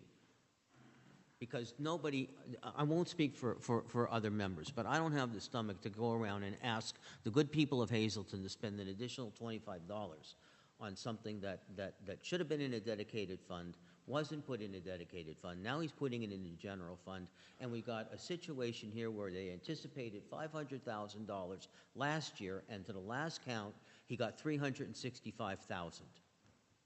And God knows how much of that is been spent in mailing, in handling of the billing by individuals that I won't name at this point, but probably got paid a heck of a good sum of money out of that $365,000 for doing what they did. He's sending out letters now to a collection, from a collection agency to people that haven't paid. There is nothing in that ordinance that even talks about a penalty, all right? Nothing at all. He doesn't have the ability to collect. We took that out, though. I mean, so that's really not a Yeah, discussion that's right not a That- discussion We right amended now. this, that's gone. Yeah. Well, So, and I'm just- I This is understand like that, but, distraction we're time. talking Talking about money. about anticipated No, revenue, okay? And that was anticipated revenue, which we didn't see. So if you're gonna compare apples to apples, No, do it's that, completely not different. apples to oranges. That could be anticipated revenue that you can see collected, because if you had an ordinance on the books, if you put that in a budget, then you're asking the council to enact an ordinance or enact a resolution to get that money. When you're saying that you're putting $620,000 in, that you're going to sell this land that we don't even have title to, that the You Hazleton passed City an Authority has it. ordinance Which was illegal. The ordinance was only for 1 year, Keith, and you voted on it, and you voted for 1 year. Right. I mean, Jack, you've lied so many times up here. We'll just let you keep But going. you voted for It that was a ordinance resolution, but for a it's year. done. Whatever. Okay, back on the thing where we disperse it. you know, We'll let you off the hook. Where Thank we- you. Thank you. Thank you. Thank you very much. Okay, well sir. then, your other option is just, okay, forget the 619 in there, just to balance the budget, cut the line items for salaries and then they'll have to come back to us for increases, for transfers, or we'll increase it. You could do that. You could make the expense. Yeah, you could do that. And it's a balanced budget then. It would be. Yeah. Yes, it would work. Yeah, that would work. It would work, yes. That would cut. Take, what, 200,000 out of each department? Well, and then they'll come back to us for a transfer, and they'll have to. That's fine. Yeah, and Where are that they gonna balances get the the money budget. from? But we still need the revenue. Yeah. There's- You still need the revenue to do that. No, you're not going to need the revenue because we're cutting salaries You're going to cut 619 and that's 1,000 Yeah. in salaries? Who are you cutting? from each department. So you're going to eliminate jobs then? No, they're going to come to us for a transfer later when they need the money. But we're not going to Where's have the money going to be coming from? We don't have it. From the sale. Yeah, that's and that another would be a good good thing. thing, The too. airport should Thank be you. paying back the money that they owe for years. Years. I'm not saying they shouldn't. I'm just trying to. Okay. Trying to be realistic here. I'm just trying to be realistic. Yeah. Let So them sell if we increase that line item, we need 20 days. We don't have the 20 days. But it's a certain, you probably can't cut certain ones because of the minimum manning and stuff. So you Yeah. just got to watch which ones you. Yeah, you can't cut the police, you can't cut the fire because they're both on minimum manning. No, Department head salaries. So you're going to cut 18,000, so you're down to... no. Okay, Keith, I'm saying that they'll be cut, but there'll be transfers by the end of the year. They won't come due. You're not cutting it where they can't pay their people at the beginning of the year. But, so all the people that are now officially employed, you're cutting the salaries by $619,000. So there's $619,000 of salary that you need to pay at some point in time. Where are you getting that revenue from? When you say you need transfers, they need that money to transfer in. So if you don't have that money, where are you getting it from? That's why it's up to the city to sell that land during the course of the year. Well, The city doesn't have title to that land, so you can't sell it. The land sales could take over a year to even.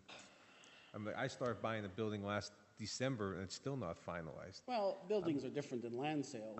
I'm just saying. No. I mean, Do you have anybody interested in buying the land?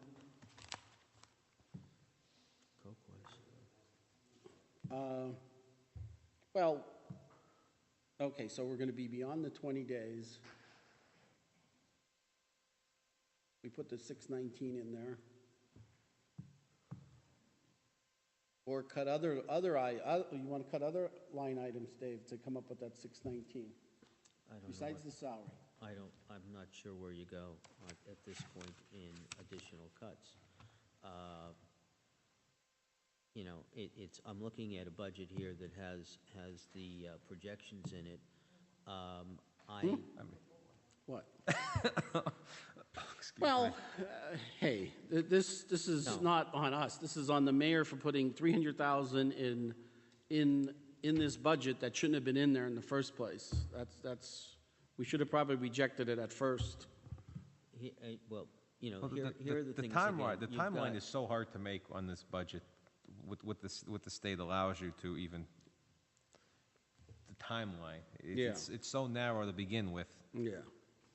But like I said, I don't believe in his revenue numbers to begin with. So, I have a real problem because I still think we're about $400,000 in overstated revenue from the collection rates. So that could be a problem that's going to be a anyway. huge problem because right now we're at 85% collection rate for this year.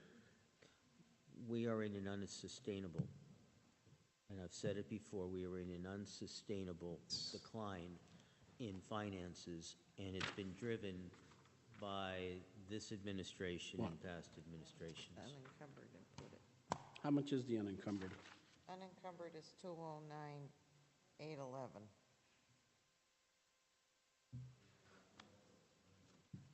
If you add 209,811, Where does that number come from? Where are you at? encumbered. Page 5, 396, 3820. Page 5. What's it? Unencumbered.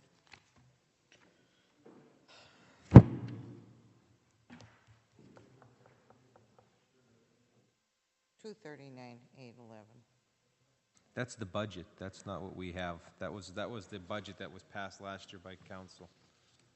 That's not actual, that's not a cash on hand. And where is our cash on hand? Where's our sewer transmission fund money that was would there, be your- 300,000? Why aren't we taking a TANs note out in the beginning of the year? What are they starting the year on? Could it be the money that they took out of the sewer transmission fees? And you have been using as a piggy Well, bank? the store transmission, they passed the ordinance, the resolution last year to give it a 6-month loan, which hasn't been paid back. Yes, I it mean, has that's not as been far as paid I can back. tell you where that money is.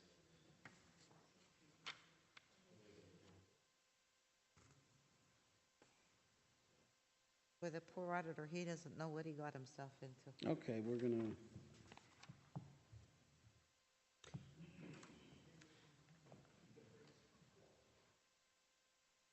Get rid of.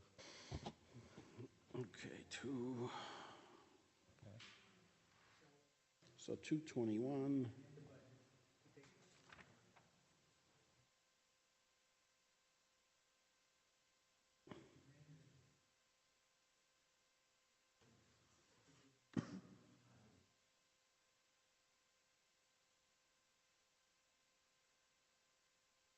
Okay. Chief has an idea. Go ahead, go ahead, Tom. I thought of it. I don't want to take credit for that idea. I don't want to take credit for that idea. But it makes sense, but I don't want to take credit for it. Unfortunately, it takes passing the budget the way that it is so that it's balanced. Put a stipulation on the collection of the stormwater that it can't start for however much time you think you need to sell the land, and then repeal the stormwater. Well, they don't have to repeal because there's no resolution to even pay for it. Okay, so what I'm saying is then you just pass it the way that it is, you sell the land, and then you stop the stormwater collection later.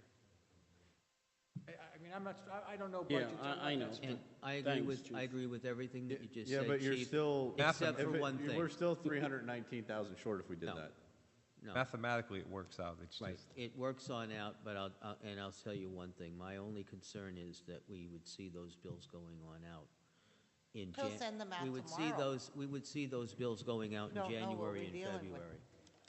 Well, you wouldn't, because And you wouldn't that- have a, and- you wouldn't, and you so couldn't, that because you wouldn't negates have a what you're saying. resolution that passed a collection I fee. understand that, Keith, but nothing stops him. No, he's He not didn't gonna have send an out bills ability- that he doesn't have a Yes, resolution he- for. Oh, yes. Excuse me, what has he done so far that he's had approval for? Have you seen any transfers come in front of us? He's not gonna send a bill out that he doesn't have a Don't resolution count for. on it. He sent out a collection agency after these people, and they don't have an ability with a penalty. You know what, I first and foremost, I want to get back. But on that's the- like, I mean, that's really Let's get back on the budget. pushing the envelope. The question is, what can we do, and in what time can we do it? There is the possibility of that. That is one stipulation that we can make. It won't be followed, but that's a stipulation, and that's a possibility. At least we're trying to get some brainstorming going. We need to find out where the rest of the stuff goes. Where's our numbers, people? You know, and no offense, and this is again another reason why. And I hate to say it, and I know I'll take full faith in what the mayor said, that Tom had to go and pick his daughter up tonight. But the fact of the matter is that excuse me, there are other people who couldn't do it. That had to be at this particular time and only this time, and this is crucial government time that things need to be done. We've also got other issues that need to be done with legalities, and we don't have a solicitor here for that either. So where are we going with this? Like, can I make a point here too? Sure. You could have come to Tom with this at any point in time in the last week and a half, or 2 weeks, or 3 weeks, and talked to him about it, if you wanted to, or called him on the phone and asked him about these things. Doesn't just have to be at this meeting. And I used to go and meet with Mary Ellen when I first started here every single week we wouldn't have known what everybody's input was gonna be for the cuts, all right? We didn't know what. I mean, you could, well, we you could have didn't know done what you Jeff was wanted gonna to and went do. and talked. We didn't know what you were gonna do. Well, I didn't can't know do what anything because Jackie you're going to was vote no gonna anything I do, so it doesn't matter. Well, that's I mean, I mean, I would go and talk with her every week. You could go and talk to Tom and get your information that you do need so that you're prepared for these meetings instead of sitting up here looking like chickens with your head cut off. Okay, we want to pass a balanced budget. And we have to take 619 out of the budget. What we want to do is, you got to cut somewhere and then just restore those cuts as the revenue comes in. Can you decrease, how much percentage-wise can you decrease a line item without having to wait the extra time period? You can decrease. You can You decrease, You can as decrease much all as you you want. want. It's the It's only increase. increasing. Okay. Excuse us if you would. We have to get back up. You're okay. No, yeah. that's okay. Don't worry. You're okay. Thank you, Bob.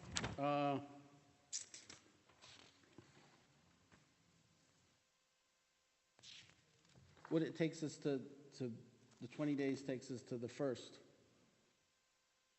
Third. Because she has to advertise, we'll have to advertise. She'd have to advertise this tomorrow, which would go in the 13th, 10 days from the 13th. The 23rd. That will be the 23rd, which is our next scheduled meeting. Even if we didn't pass anything tonight, it still didn't have, we wouldn't have, I mean, if you do all that in 20 days, would be first. Like, even if we put everything in that would need the 20 days now, it would take us to the 1st. Like, if you would do the more than 20% increase. Or if we wouldn't. If you We're short by a if you day. would move all of this in there and say 619 and cancel the 23rd meeting and wait the 20 days, it would be January 1st, So we're short one day. January 2nd, I'm sorry. 2 days.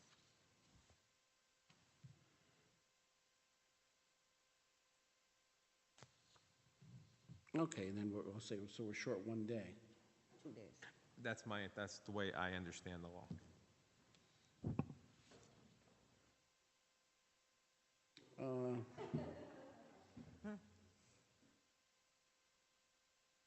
Okay, so it goes into the January 1st.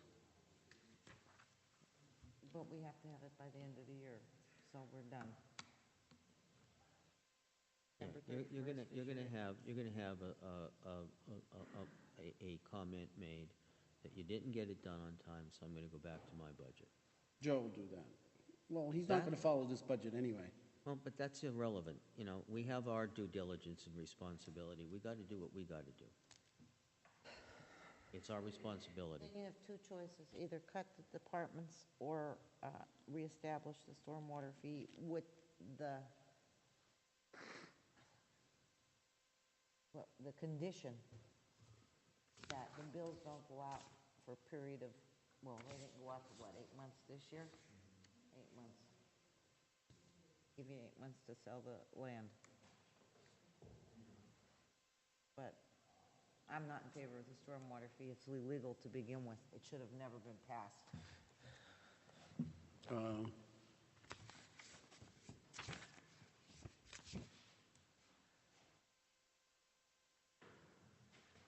I would like to call Charlie.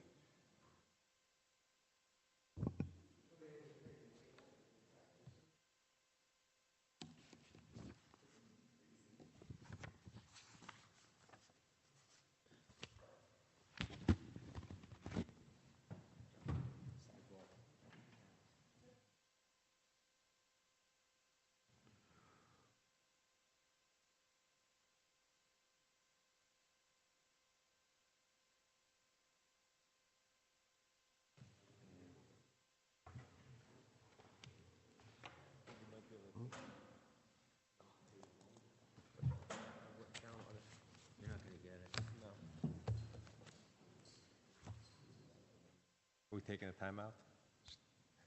I don't know, he's calling somebody. He's trying to get to Cosmo. Yeah.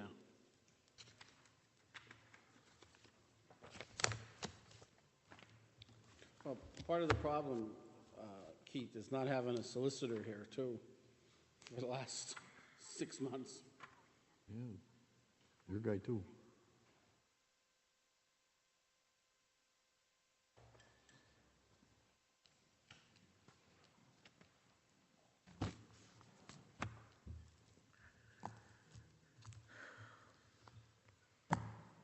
I mean, okay, we're going to go into,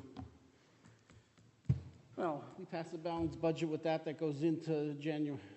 I'm sure it's happened before. What's, which sure it Joe's has. going to use? It reverts back to the other budget? We don't have another budget. I mean, I'm just... It reverts to the last- previous budget. Yeah, the last budget that was passed, which... 1996. That's how it goes. It reverts to Yes. the last budget if they're not going to use your budget. 2012. Yes, That's what the county's doing. The county's going through the same thing. yes. They're short $4 million. I understand. I'm just I'm just giving what I believe the... And we understand that.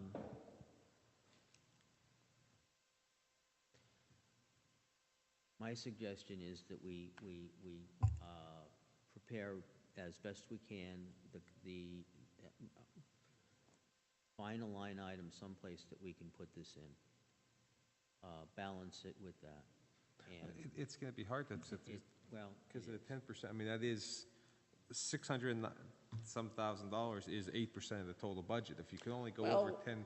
The other thing, Jeff, we don't even have to vote on this budget. We could table this to the next, Meeting on Tuesday. Yeah. We can You would have to schedule a call, you would have to schedule a meeting in between. don't that- we have this meeting Tuesday? No. I thought the 16th We was. moved, the 16th meeting got moved to It's 23rd. 23rd. Can't we make a meeting for, Schedule a meeting on Wednesday then. Lisa, you can schedule a meeting for Wednesday, can't you? With the paper by tomorrow, it'll read that we can have a meeting next Wednesday. Next Wednesday would put it at the 17th. for a second reading? We can have a second and third reading and Yeah, have we all could the do it then. numbers in place. We You would don't have the 10 days from that point to, Then- actually, we could vote on the second and third reading at that point, and Because you're going to make amendments. you are going to make amendments. So you have to, You need 10 more days then. More days. yeah, so you would have to have a meeting sometime before the 20th, and then have a meeting on New Year's Eve. Worst case scenario. Worst case scenario, then we do that.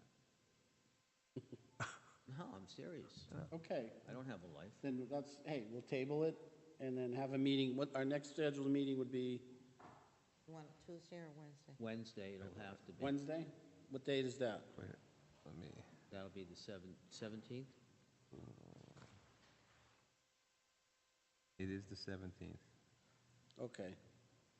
That's what we'll do. Call it a special meeting for Call budget. it a special for budget. meeting. Just the budget only. Exclusively Budget for the only. budget. Yeah. And then maybe I'll have Charlie there at the Cosmo. For the second and third readings?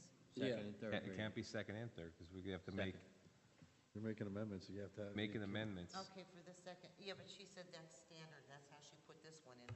Well, then are we having the meeting the 23rd or not? We're getting there. We're getting it. Because I have plans made already, so you have to let me know for Christmas and New Year's, so I have to know. If we're having a meeting on Wednesday night of the 17th, it seems inconsequential to have a meeting on the 23rd because I don't know really what you're going to deal with. If you can't deal with the budget, there's really nothing else that would seem to me that would be pressing at that point. So I would suggest that you schedule a meeting for the 17th and then have the meeting, 10 days after that is, well, let's say 12. We'll I take would it say, what? have it on the 30th. You could do it on the 30th. December 30th, which would not be New Year's Eve, it would be the day It before would New be the Year's Eve. 30th of 30th. December. Okay. That'll give you time to be able to do whatever it is that you need. Okay, that's what we'll do then. table it, Joe. We'll table the budget.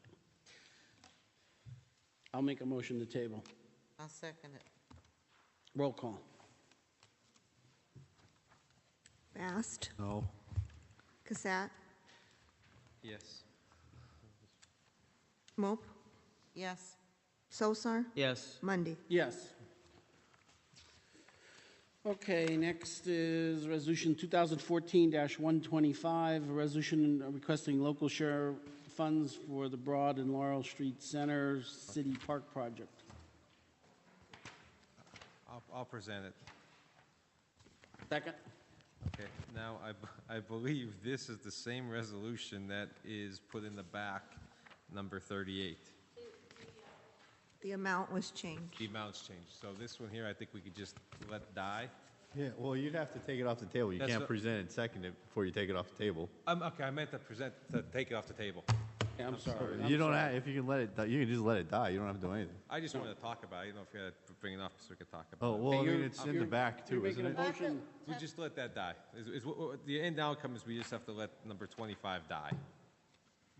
Wait. Which one? It's been presented and seconded. Just vote on it and kill it. Well, no, it hasn't. Did you? Nobody got a second. I made a motion. Jack seconded it. Oh, okay. So it's been presented and seconded. Yeah, but right? nobody took it off the table to present it. Yeah, to have to take it off the table. Yeah, first. we need a Oh, motion to I take didn't it see off. the sabling down here. Okay, I'll that's make a what I- motion to take it off the table. Okay, and I'll second it. Yeah. On the motion to take off the table, roll call. Bast, Yes. Cassatt, Yes. Mope, Yes. Sosar, Yes. Mundy. Yes. Okay. I'll make Make a motion to present it. you make a motion, Jeff, I'll second it. Okay. On the question.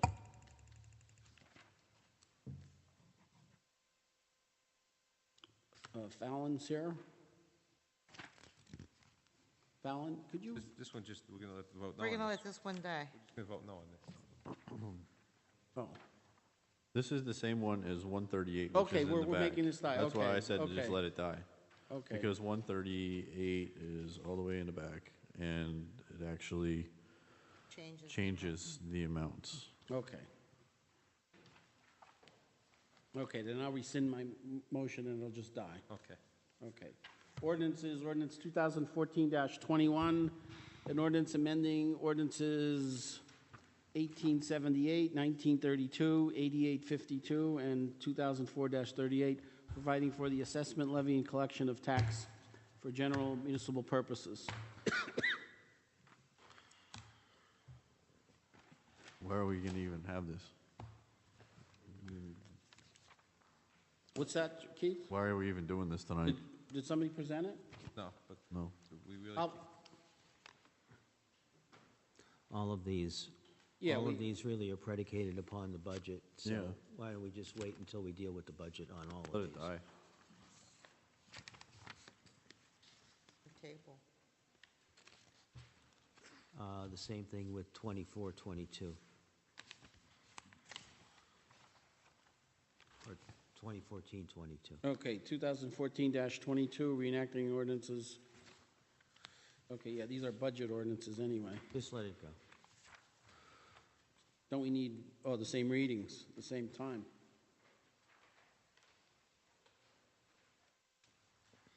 I mean, you could vote on these and then it locks them numbers into place on the budget if you wanted to do it, just to. 21, 22, 23, and 23, we could vote on and lock them in if we wanted to. The only one that should change is 24 with the millage rate. Yeah, the millage rate would change because of the percentage. Yeah, that's the one that changes. These aren't going to change, so we could vote on these. Vote on them to. Okay, 2014-21, I'll make a motion to, I'll present it. I'll I'll second. sec- go Okay, ahead. go ahead. Jeff second, okay. On the question? Roll call. Bast, No.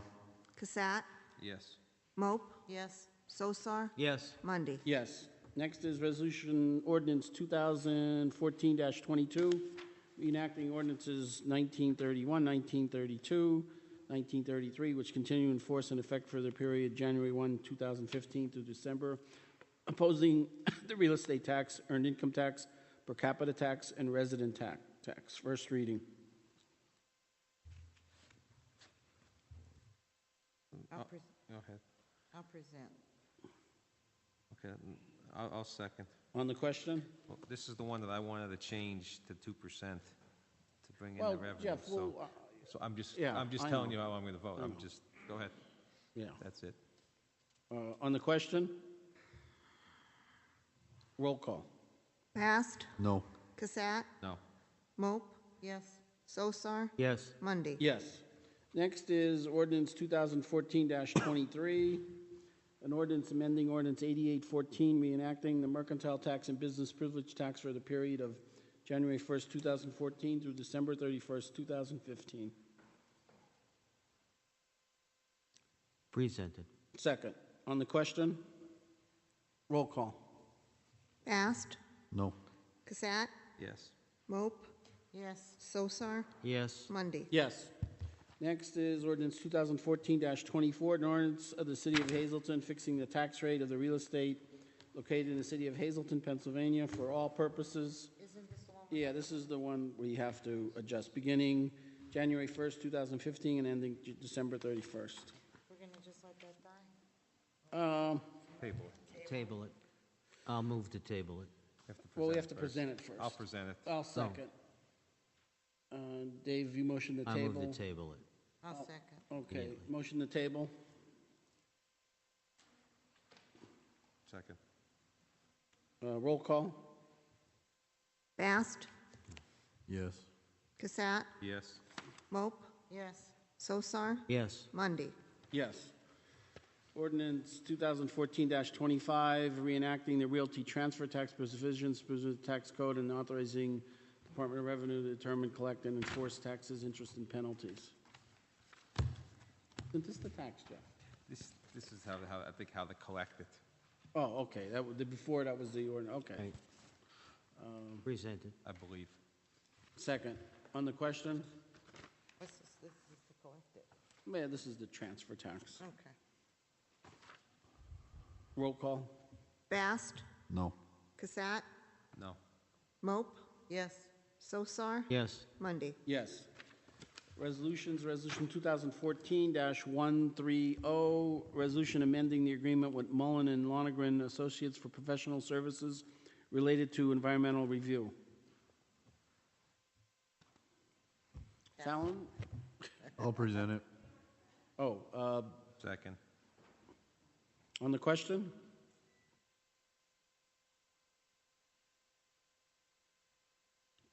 Fallon, I just have one question. Are these, we've used these guys before? Yes, this is the consultant firm that the city has. What this is it's the environmental for the housing authority. Yeah, so she can hear you, so you're on tape, so when she does the minutes. What this is, it's for the housing authority. The consulting firm does the environmental review. They bill the city passes the bill on to them, they pay the city, and we pay Mullen and Lonergan.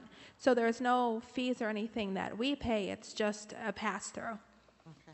Okay, thank you. And the fee changed to $6,500. Okay, thank you, Fallon. Roll call? Bast, Yes. Casat, Yes. Mope, Yes. Sosar, Yes. Mundy. Yes. Next is Resolution 2014-131, accepting the 2013 annual audit. Presented. I'll second. On the question?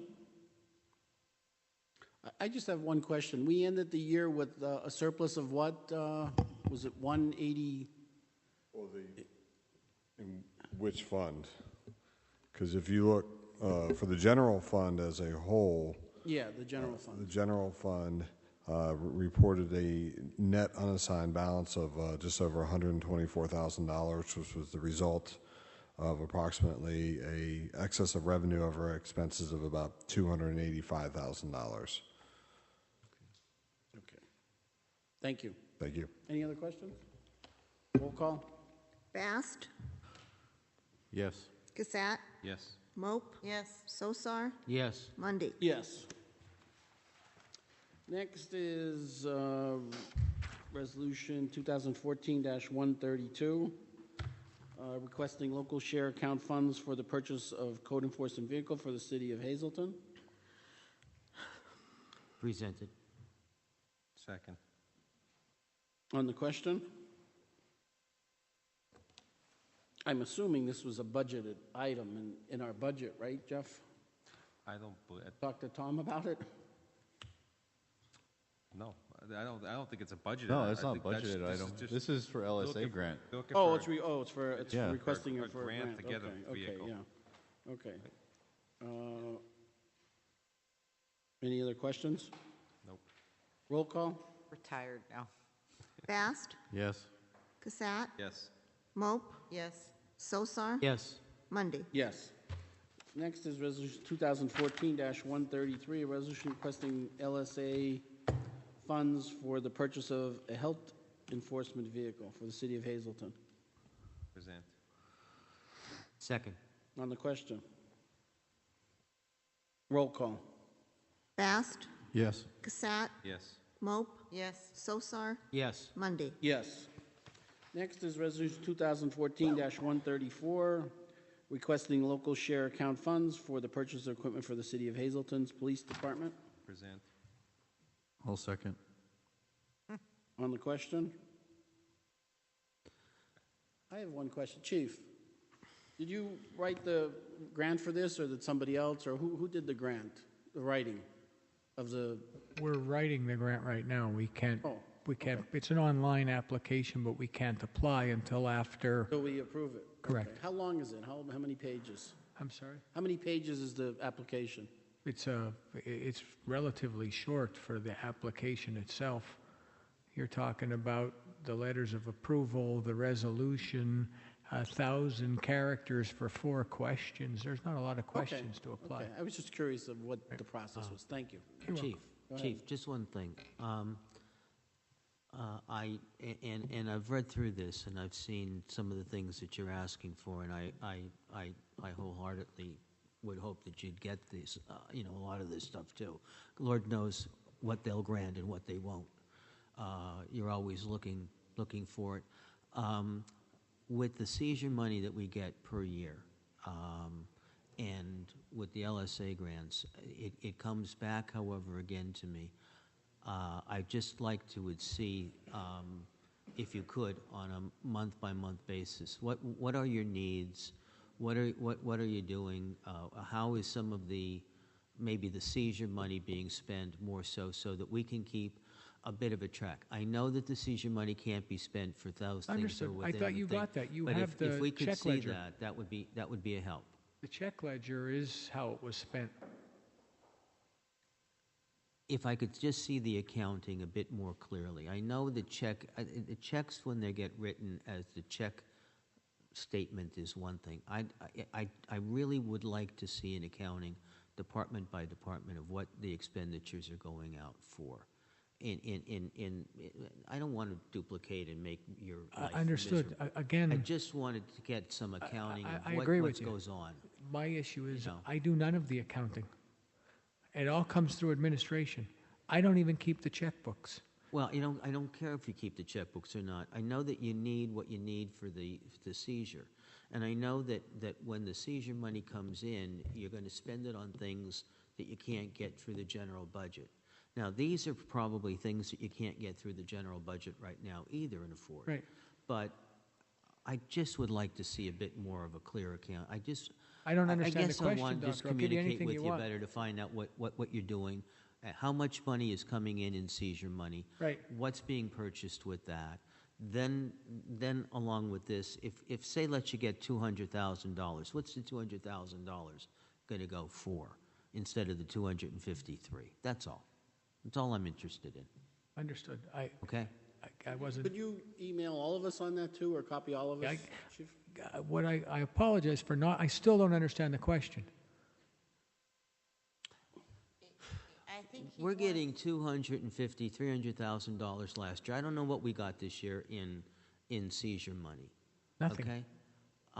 Well, if we got nothing, then we got nothing. But Right. then I think council would like to be kept abreast of what it is. If we got nothing this year, it's December the 11th right now, and Right.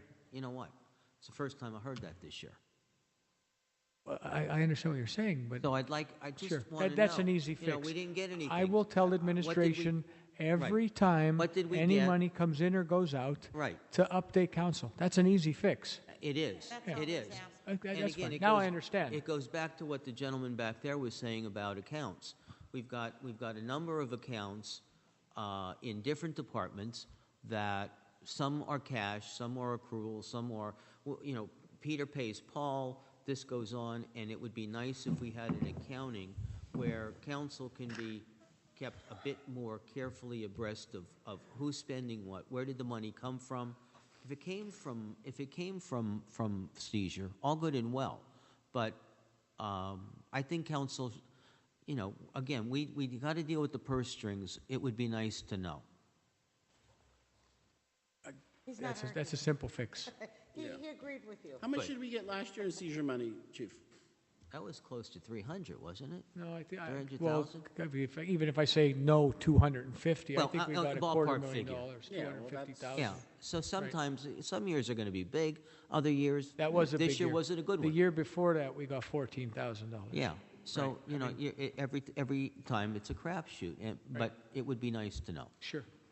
Thank Okay, you. Thanks. Yeah, Thanks.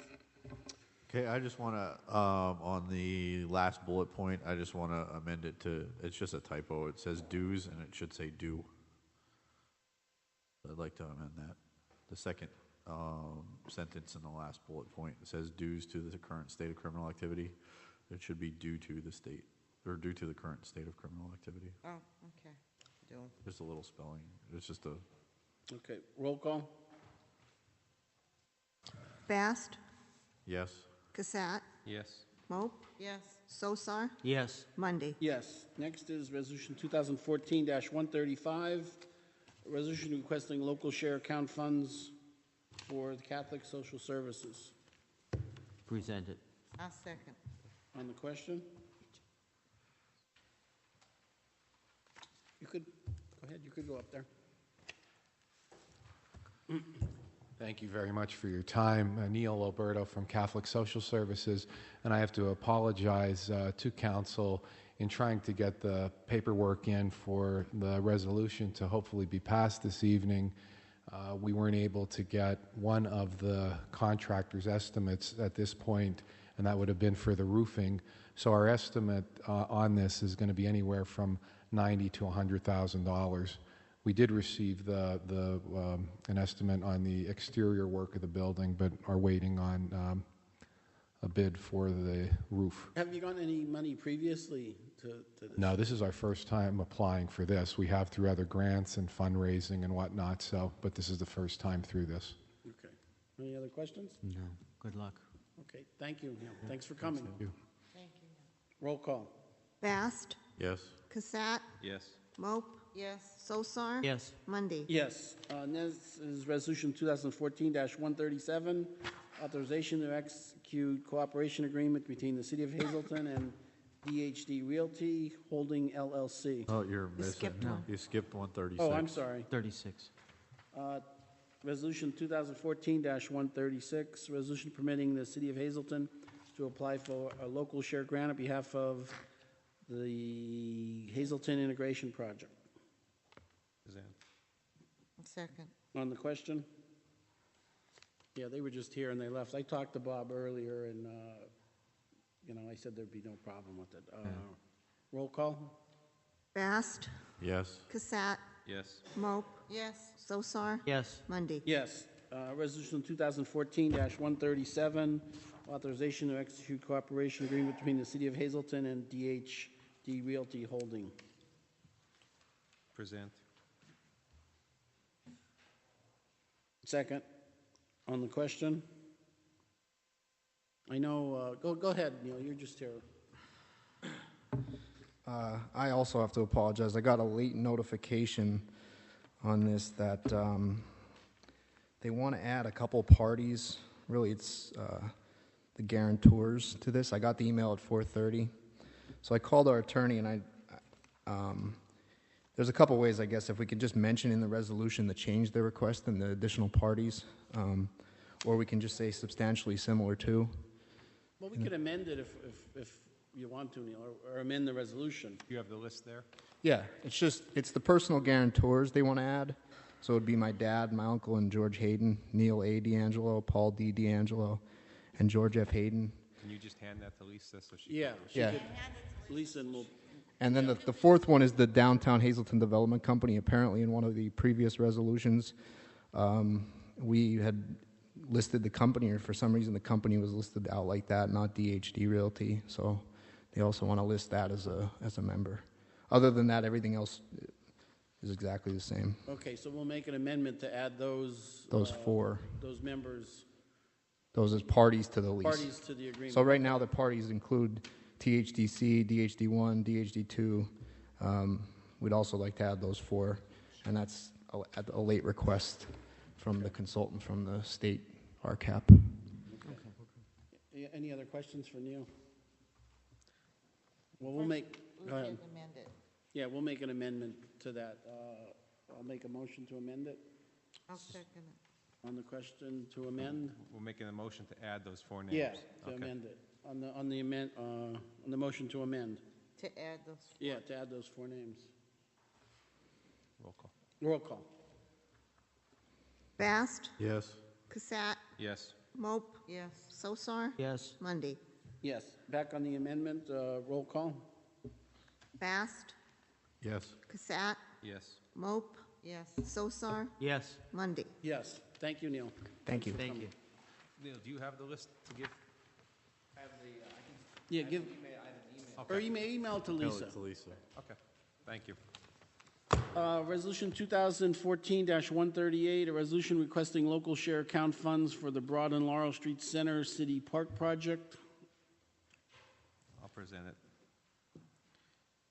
Second. On the question? Okay, Fallon, I have a question for you. This is...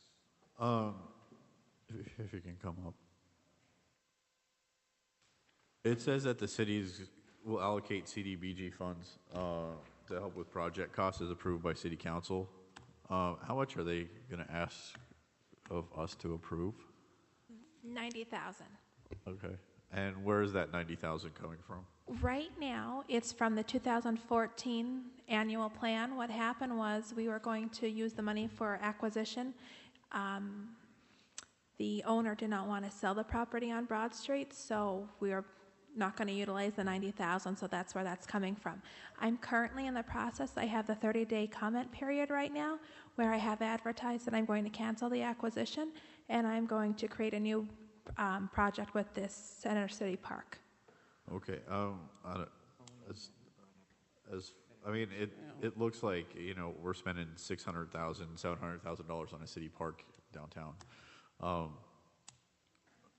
With that $90,000, can we use that for the low-income rehab if we would shift it to something like that? Yeah, you can use it for rehab. Anything that's, I guess you could say CDB eligible, you can use it for. You can use it for rehab. Anything that's in our current budget, we can use it for, and we can allocate it for maybe a new project like I'm proposing. I think that, maybe allocating that much money for, helping low-income families to rehabilitate homes in the city that might get spread over 15 different families in different neighborhoods might be a better use than downtown. Go ahead. Just real quick, I know it was brought up previously. Fallon, has any of this park idea gone through zoning and planning and approval? Not that I'm aware. At this point as of yet. Not Okay, that I'm so then, aware of anything. It's really premature to be asking for money to Well, maybe fix this. Krista, maybe you can answer that, or is Dominic? You could come up to the podium. You could stay there, Fallon, in case there's any questions, but. The property, the city-owned property on the corner of Broad and Laurel falls within the Central Commercial Business District, and community service facilities, community recreational facilities are a by right use of land within the commercial district. So you would not need to necessarily get a variance or anything like that for using this as a park, to use this as a park. Okay, Mark, you could comment afterwards. Mark, not now. It's not your time to talk. Mark, you could come up to the podium later and comment after. So for the purpose of the gaming grant application, we need a letter from the zoning office saying that this use is okay. And if anybody wants to comment from the zoning office, please feel free. But we'll need a letter saying basically that. Okay. Any other questions? Why don't we ask Mark? Mike, he was here. And I'm sorry, the budget for the park is $340,000. It's also the money that we spent to buy it.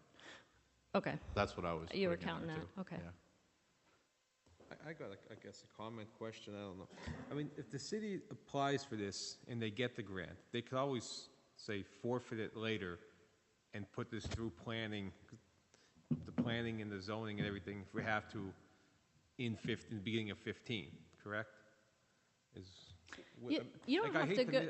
This isn't a development project. This is a grant application. That's what I'm saying. I hate to give up to lose Yeah. a year of asking for something if we're going to move forward with the project.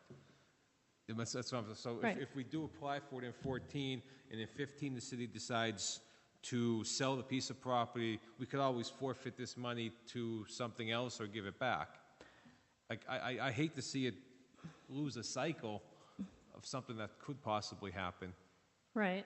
Although we have gone through, a 6 or 8 month now planning process. I understand. I'm just. Yeah. I'm saying if the city itself.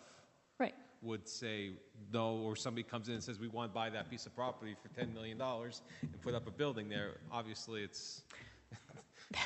Theoretically, I suppose, yes. So. But I'm just saying, yes. I don't want to miss out on a cycle of get nothing. If we could Develop it, is what you're saying. Yeah, but I hate to give up and then say, okay, we just wasted 14 for nothing. Is what I'm saying. Okay. But you're saying, and correct me if I'm wrong, Fallon, you were saying that there are actually $90,000 to $100,000 allocated in CD money for this project? There will be. Right now, I'm in the early stages of making a new activity. So yes, there will be 90,000. Yes. Yeah. Okay. If we got this, not that I understand this. If we got this grant for a park and then wanted to move the park somewhere else, like the parking garage moved 4 times, it's still possible to do that. We did go for a few change of scopes with that grant, so it's possible. But I'm just saying to pass this up, I think it's a bad idea to pass it up when we could, if we theoretically had to move the city park somewhere else, like.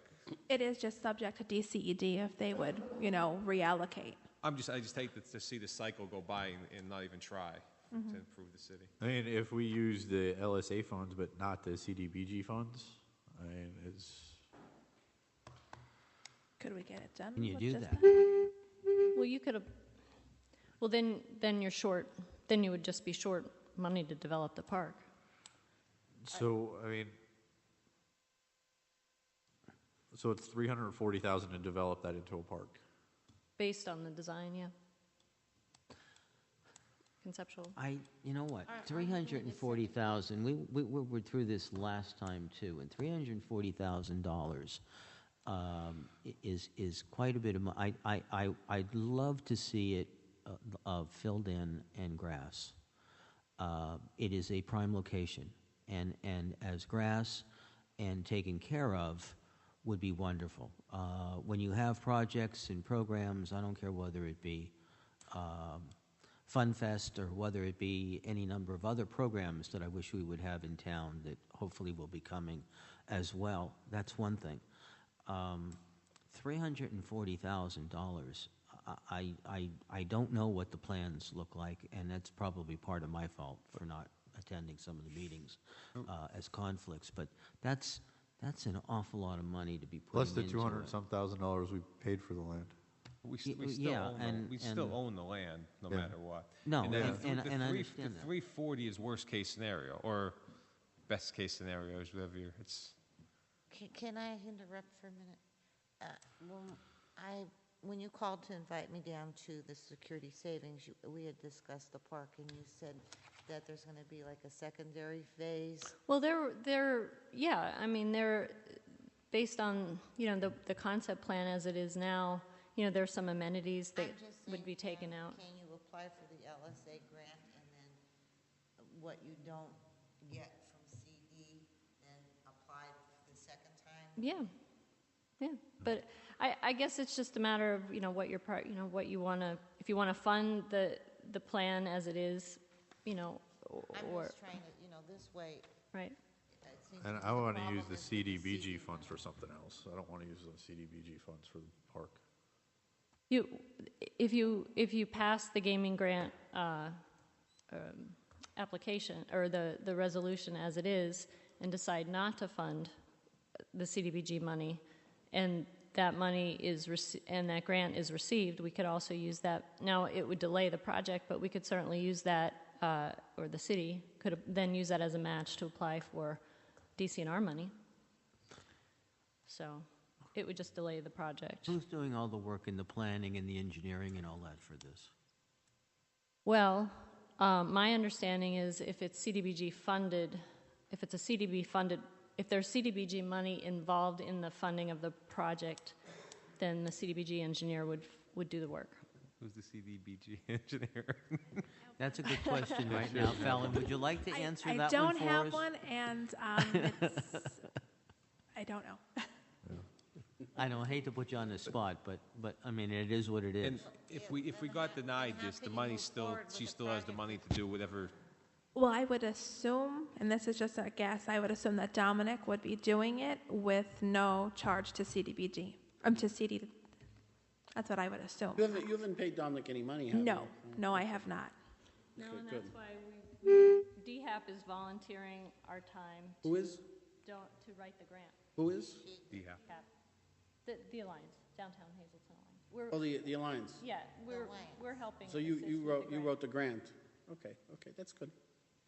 Okay, any other I'm questions? just thinking, should we amend this to take the CD money out? Would this make it passable then? For me. They would seem to probably question it a bit more if there's no. I don't think we should amend it. If there's no committal by way of the city, There doesn't have to be. I don't see it. Yeah, that could be a problem. And I have another question to ask too, but it's doesn't pertain precisely to this specific problem, so I'll leave it out for now. Okay, any other questions? Okay, thank you. Thank you very much. Roll I'll call. make a motion to the fourth bullet point to remove the city will allocate CDBG funds to help with project costs. So I'm making a motion to amend it to remove that. And you think if we don't? I think that could be a problem. No second? Motion dies. Roll call. Bast, No? Cassette, Yes. Mope, Yes. Sosar, No. Mundy. Yes. Next is Resolution 2014-139, requesting local share account funds for the purchase of 2 multi-purpose fire chief vehicles for Hazleton Fire Department. Present. Second. Oh, go ahead. On the question? I have just a quick question, Chief. I mean, we're applying this year. How come we didn't apply last year or previous years, or what? Well, after looking at our vehicles, that's why we're applying this year. Okay. I mean, this year so far, I can honestly say we've applied for 5. This will be our 5th grant during this year. Applying for How have we done with the other grants? we both denied our FEMA grants. Hmm? We were denied our both FEMA grants, but so far this year, we have 2 grants in right now that we just went into FEMA 2 weeks ago. Applying for grants are a good thing. You should apply for every single one that's out there. I encourage everyone to apply for Yeah. You should be doing that all day. That's what you should be doing. And I sent you the email on it. Okay. I think any department will have, but we have right now, this will be total, these are both included, there's 5, we have 4 grants will be in, we have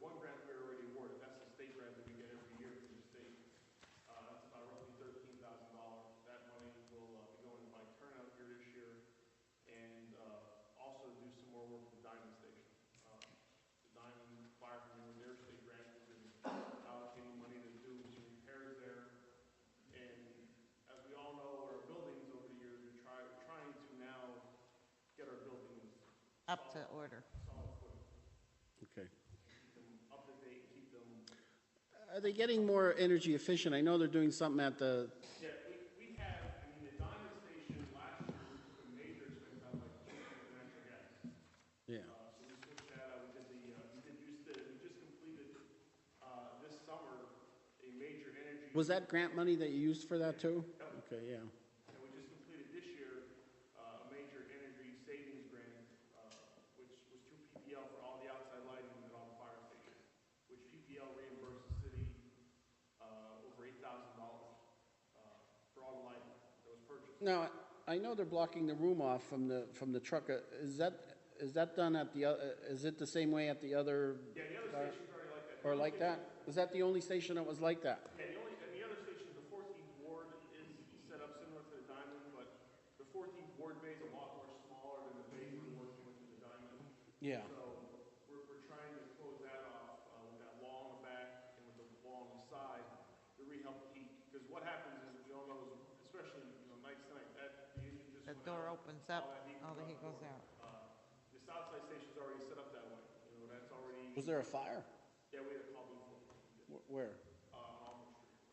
Person was, an elderly female fell in the house and couldn't, she was not able to get up. We had to go force entry to get it.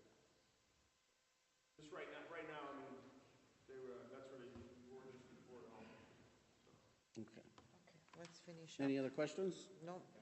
Thank you, Chief. Roll call. Did we proceed? Bast? Yes. Cassatt? Yes. Mope? Yes. Sosar? Yes. Mundy? Yes. Resolution 2014-140, requesting the local share account funds for the Hazleton Fire Department's fire station upgrades. Presented. Second. On the question? Yeah, go ahead. This will be for windows of the stations that we've identified that need to be replaced. And also the 14th Ward is the only station that has not had a new roof put on it. The roof is quite old. I think the last time that was done, probably 25, almost 30 years ago, that roof was done. So that's an old one. Yeah, that roof was, that building actually, that building was done under Mayor Quigley when it was rehabbed back then with CD money. But it's to the point where the building has been repointed, we stopped the water infiltration that way, we need to get the roof done now. Okay. Well, Okay. Thank you. Roll call. Bast? Yes. Cassatt? Yes. Mope? yes. Sosar? Yes. Mundy? Yes. That's it for resolution. Comments from the audience? Go ahead, Mark.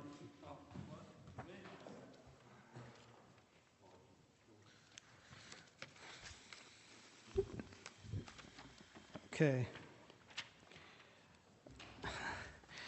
As far as the what you just voted on with the park, just want to let you know that under the city's own subdivision and land ordinance, under 213-34, dedication of land for recreational purposes, you have to designate that land, that plot, to be a recreational facility.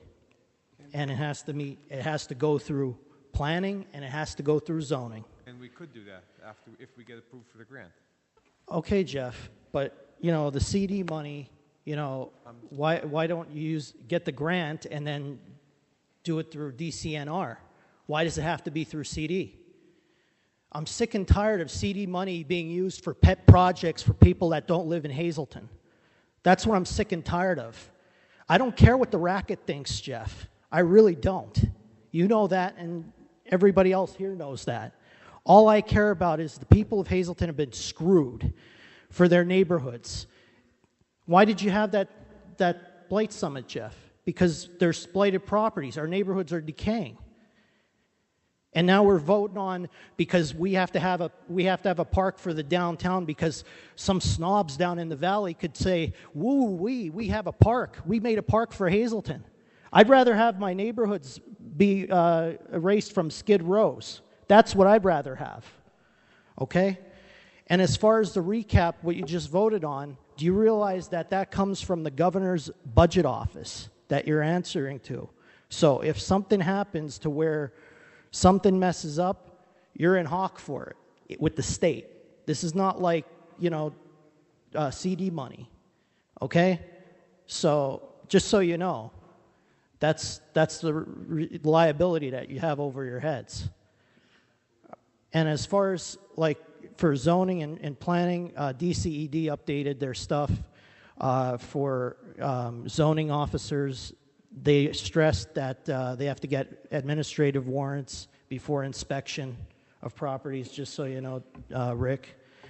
And also with regards to with the planning or municipalities planning code, for any type of planning, it has to go through planning and it has to go through zoning. You can't just arbitrarily go through a third party because they're developing a downtown or developing somewhere else. It has to go through the process. I'm not against development. I just want to see it done the right way. That's all I want, all right? And it's all the people want. And it's state law, too, so I don't know. Unless you could get Tara Toohill and John Udechak to sign off and say, well, the Downtown Alliance is absolved from following state laws, then fine. I won't get up and I'll shut my mouth. I have no problem with that. But the thing is, it has to follow state laws. It has to follow procedures, because then the city will be held liable for it in case if something happens. And I'll give you two examples. City Vest in Wilkes-Barre and Arch from Hazleton in the past that it happened. So be careful of repeating history. Thank you. Thank you, Mark. Go ahead.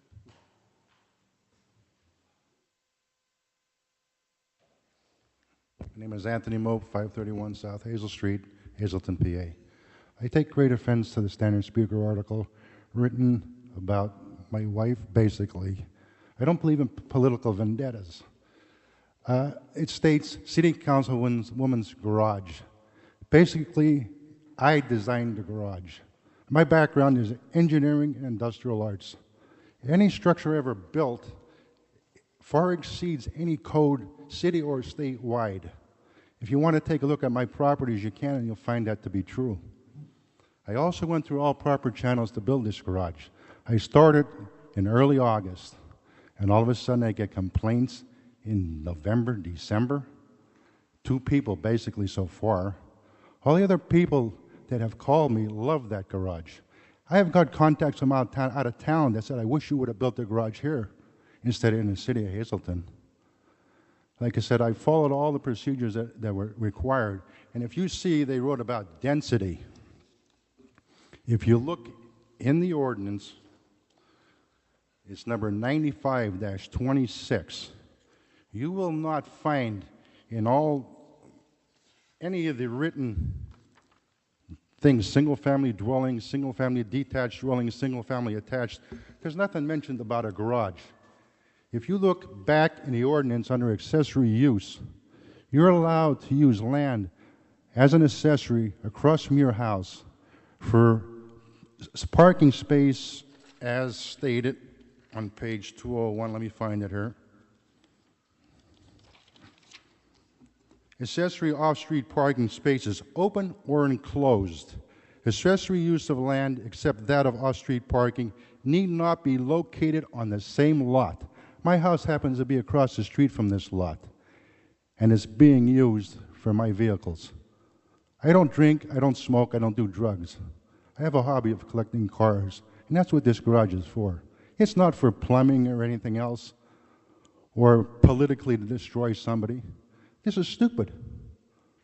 So why they wrote this article and put it basically my wife's city councilwoman's garage, what are we trying to do? Destroy her? That's all I want to say. Thank you. Thank you. Thank you.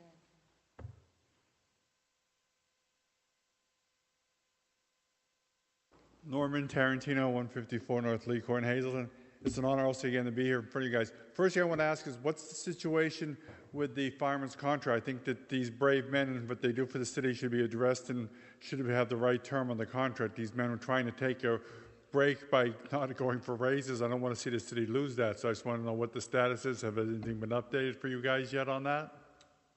We're still talking about the term. We have conflicting reports on the length. On the length, we have our solicitor gave one opinion, and now another solicitor has given another opinion, So we're talking about that. It could be on the next meeting. That's a possibility. Good. The other thing was, several months ago when I was up here at the podium, I asked about getting some information about some driveways that were put in and where they were approved. I was told I would be getting a report or some information back from the code enforcement people, which I never received. I also saw someone on Laurel Street between Hawley and Magnolia Streets on the, I guess would be the east side of Laurel Street, has a walkway that they're using as a driveway. And who was allowed to turn a walkway on a major street like that into a driveway? I mean, I don't think that should be permitted, and it should be in... Address of that. It's right on the corner of Magnolia and Laurel Street on the west side. It's a big house that goes almost down to Manhattan Court. On that corner lot there. And right in the driveway, there's a walkway that's about wide enough for a car that goes into the house. And they've been parking a vehicle on that driveway, I noticed. They've been doing that before, but they started doing it again. And I don't know if that was ever permitted to be a driveway. We'll check that. We'll check that for you. Great. Thank you very much. Appreciate it. It's an honor to be here, Jim. Thank you. Go ahead.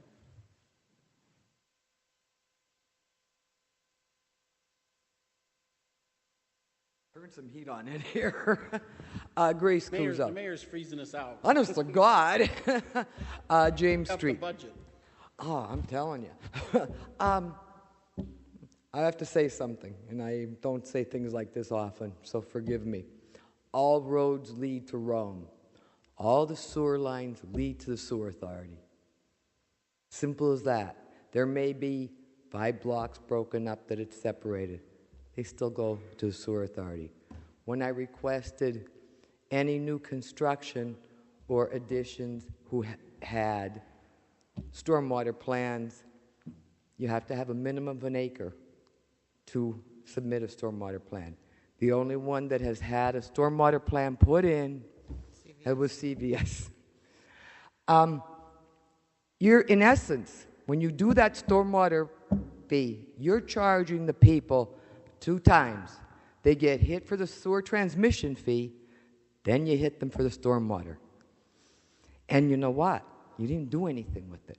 And I advise each and every one of you, to read the agreements between West Hazleton and the sewer authority and the one between Hazleton and the sewer authority. You might be very surprised. Hazleton has the sewer authority took over all of West Hazleton's inlets and everything, the whole kit and caboodle. That's when they took over ours and took over West Hazleton's combined. Both of them were done, but Hazleton is insisting we have the inlets, but they took over everything from West Hazleton. Okay, any other comments? I read it. Comments from council, Keith? Junior. Okay. Sorry, junior council. Well, you're getting paid overtime today. The whole budget thing is kind of a bummer, but it seems like you guys are working your hardest, so. We'll figure it out, don't worry. I got full trust in you guys. Yeah. Thank you. Thanks. We try. It is hard to follow. Yeah. It's hard to work when you don't have the people available when you need to ask the questions, and that's half the battle.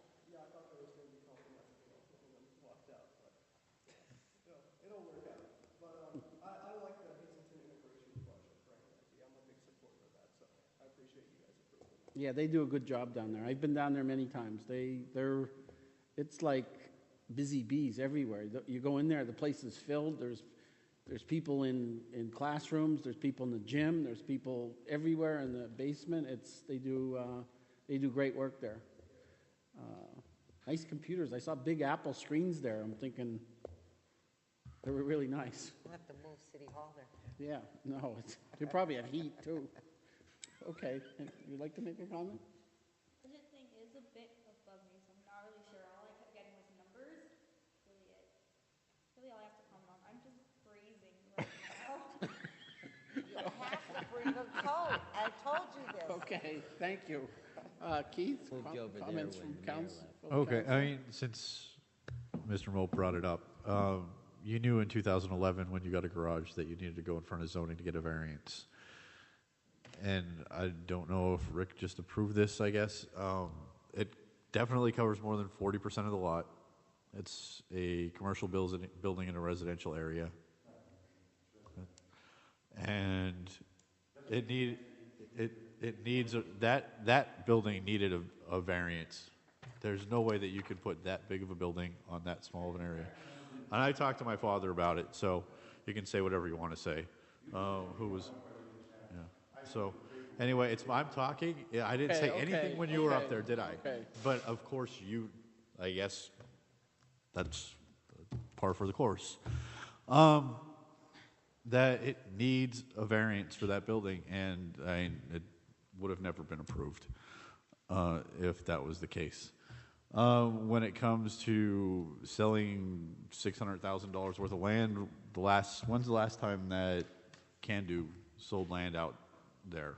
It's been years. 2 weeks ago, a company just sold land for, just bought land for $1.9 million. I'm going to contact them too. Okay. They're interested in it. Yeah. And They bought Amazon. They bought Amazon for $1.9 million. Okay. 2 weeks ago. So, and you're going to sell it? You've been saying you're going to sell it for the last 3 years, and you never have. Well, I had to wait till your friend got off the No, water that's authority. not the Deputy case. Mayor. You could have gotten title to that land at any point in time if you did it. If you would have done Your it. friend, John Keegan, I Deputy asked him, Mayor, and he said as long as you wanted to take title for it, but he wasn't paying for the city to take title your for it. friend wouldn't let me do it. Yes, he would have. Your friend John Keegan, No, the Deputy Mayor.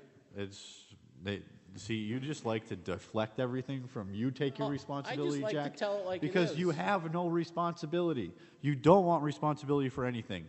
You want to get the city. If you pass this budget the way you're going to pass it, the city's going to be in a hole at the end of next One year. of the I'll reasons guarantee the city's in this it bind was is over because you and $200,000 your in the majority, black. the previous majority, Jack, passed for everything 15 that was years, shoved you under sat your up here mouth. and put the city in a hole. The You mayor put the shoved city in a everything hole. under your mouth, and you just passed You put the city in a hole for 15 years. And all that's your what answer do is we to have raise do? taxes. All you want to do is raise taxes. That's your I answer. came up with other ideas, and they got shot down before That's what they your got up answer here. to everything So, is, Keith. Yeah, Raise taxes. it's raise taxes. Jack, if you hire 20 police officers and don't raise taxes for 10 years, what happens? And you sell off every asset that you have as a city for the answer. That's all you ever say. Well, sell every asset we have. We'll see what'll so that we happen, have Keith. nothing left except to raise taxes. That's what you did. We'll see what'll happen. Everybody Okay. have a nice night because you. this fool over here. Thank you. Go ahead, Jeff. Joke. Go ahead, Jeff. I mean, the budget, it's tough with the deadline to pass the budget. But I am very concerned about the collection rate and the fees. We do need sustainable year after year revenue. Because I'm worried about the increases that are going to come next year. We have the MMO that's going to go up $1.2 million, and we have the contractuals that's going to be almost $300,000. So I'm just very concerned that if we have a shortfall in 2015, that we could be in a lot of trouble in the future. And that's what this budget's very important to make sure it's solid. That's all. Thanks for coming. Dave, you want to go? First of all, thanks everybody for coming. Chief, I appreciate you coming here. Not all the departments do, and Chief Leschko, I appreciate you being here too. It would make things a whole lot easier for us to work things on out. And Fallon, I appreciate. You know what? Excuse me. It is getting late, and you know what? With the chill here, I'm beginning to lose my ability to speak. Notice how warm it was before, but we won't get into that. The fact of the matter is that, and I want to deal with a couple things real quick, but I'm tired of listening to the sniping that goes on every single time here. There was a majority 4 years ago, or 2 years ago, that simply passed everything that the mayor wanted. They passed stormwater resolutions. They passed everything that could possibly be passed. They passed a 40 some percent increase, and then they attached another $25 and more to people who unfortunately so oftentimes can't afford it. You can say what you want to about this council. and maybe sometimes it doesn't look, and I apologize, guys, because the numbers do get confusing. And they get more confusing when you don't have a business manager, a director of administration that you can go back to and you can ask and say, give us information. We need that. And we have legal questions to ask, and we don't have a solicitor sitting there. And I don't care what the man in the middle said about it. He never said anything about it. The fact of the matter is, I don't care how he said it, whether he said it outright, you don't go, or whether he said, you work for me, not them. I don't care how he said it. The meaning got across that that man doesn't come here to sit. That's the bottom line. And that's what I'm tired of, because unfortunately, we can't do our due diligence and our work. Interesting that he was around here when the majority was different. But now the majority seems to have changed a little bit. Now, all of a sudden, the order is, don't go. Well, you know what? We've got very important decisions to make. Decisions that were brought up tonight. And how are we supposed to make them when we don't even have the ability to get an answer from a solicitor because he's not sitting here? Now, Keith, you seem to have an ability to talk to him. Why don't you tell him to get here? To who? To Slusser. He's not our solicitor. To anybody then. I've asked him. I was told that he was going to be here. 2 years ago, before you were on here, there was something that I talked to Joe about, the mayor, and Chris was supposed to be here. And I was just as fed up with everybody else. Where is anybody? I see a sign over there right now, private solicitor. It really is private, because it only answers to one man. That's the sad part. That's the sad part. And if you really wanted to, you could have repealed the tax increase.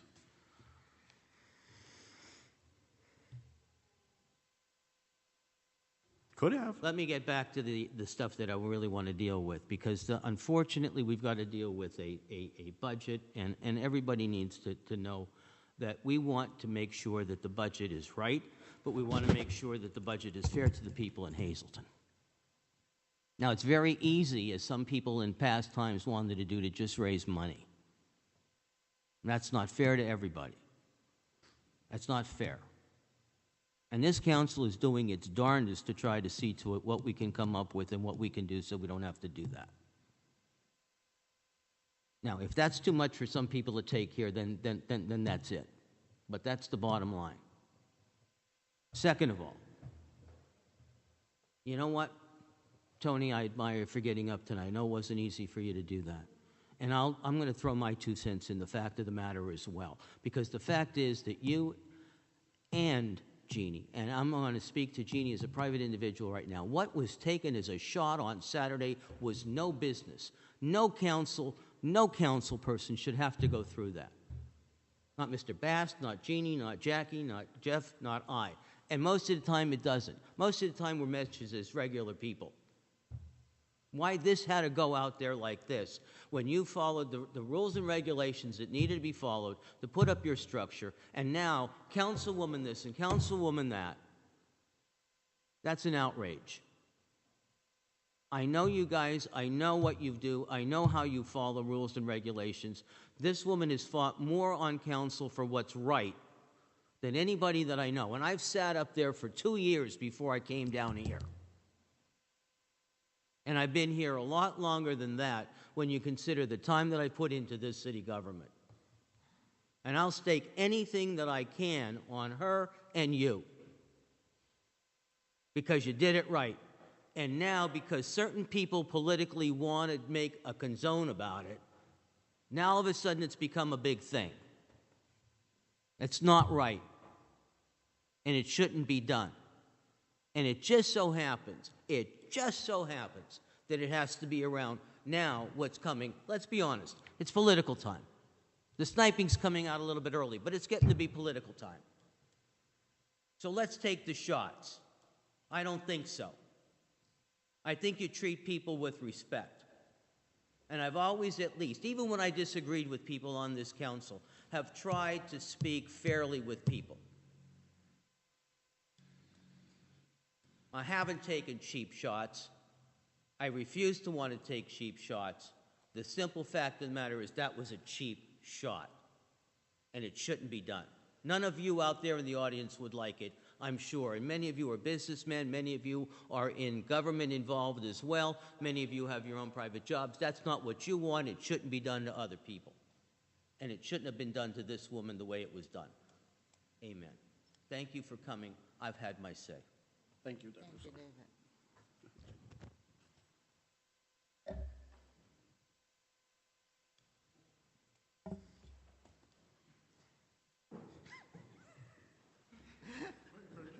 Don't bump it.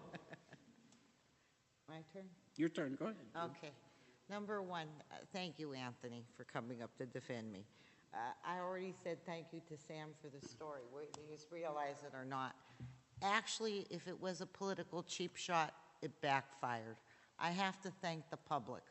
I've never had in my life, or even expected, that overwhelming outpour of people saying, wonderful garage, beautiful building. I wish you could have built it in our town. I wish you built it up in McAdoo. Construction people, people that were neighbors, they love it. They're so glad that the property is being utilized that one of them even said, take the other 3 houses down that have been nothing but troubles, eyesores, stabbings, shootings, everything going on over there, and build more garages. So to me, this was a measuring stick telling me how well I'm doing on council, that they believe me that I did absolutely nothing wrong and complied with the law. I don't believe Rick did anything wrong as well. I think whatever happened, and I'm not sure how it did, but whatever transpired. I can't say, I can't speak for them. All I know is my husband went in and applied for the application, all right? But I have to thank everybody wholeheartedly. I had people that were strangers that I never ever met that came up to me or to my husband and said, thank you so much. Everybody else is leaving our city. Everybody else is choosing to go build outside the city. And you built in the city. So I have to thank you, Sam, because you know what? It was a good measuring stick for how the people feel. And you know what? The more people attack me, the more I know I'm doing a good job. It must be all the people that I got phone calls from that said the opposite then, so. That was Who were your neighbors? I had my term. Okay. Jackie keeps yelling at me when I'm talking, so. Okay. Is that it, Jeannie? Thank you. I just have a couple things to say. As far as toning the garage, I think it's great that you're building in the city. I think the people up there should applaud you and be happy that, you know, instead of a vacant plot of land, it's a nice garage that's up there that you're going to pay taxes on and pay them to the city. And, you know, I know it's going to be used for your antique cars because I envy you. I have a couple. I wish I could build a garage somewhere. I wish I could find a garage. But I know, and it shouldn't have happened. It's a cheap shot. And I know in this political climate, there's certain people are going to do whatever it takes to win an election like they did against me. They wanted to make me out to be a bully and somebody who didn't care about the city, but I care about the city and I'll do what I think is right for the city all the time. And people came out and said, I came out to vote for you just because of what they were doing to you. So I'm glad for that. The other problem with the budget, I will take the blame for this budget. You know, we should have started early and got it earlier. And I should have, once I saw that $300,000 in there for the stormwater tax, I should have threw it at Joe and tell him to do another budget. This is totally my fault. It's not the rest of the council. I'll take the blame for this. But that $300,000 should not have been in there. And, you know, and the other thing, the other mistake is the $221,000. So we're in the hole already, $500,000. So where do you go from there? What does that leave us? And a lot what tells you about this mayor is him walking out. He's walked out on the city the whole year. He hasn't been a mayor. He hasn't been a true mayor, and he shouldn't even be the mayor. He shouldn't even get paid. He comes up to a meeting, you know, that he hasn't been here in 6 or 8 months, or has been here 2 or 3 times without a solicitor and without the city manager, and he, you know, he can't answer all the questions on the budget. So we'll figure out the budget problem, and I know and I know we'll get it figured out. But it doesn't matter anyway. Whatever budget we come up with, he's not going to follow. So, but we'll come up with a budget that'll help that won't tax the people of Hazleton out of their homes. Thank you. I'll make a motion to adjourn. So moved.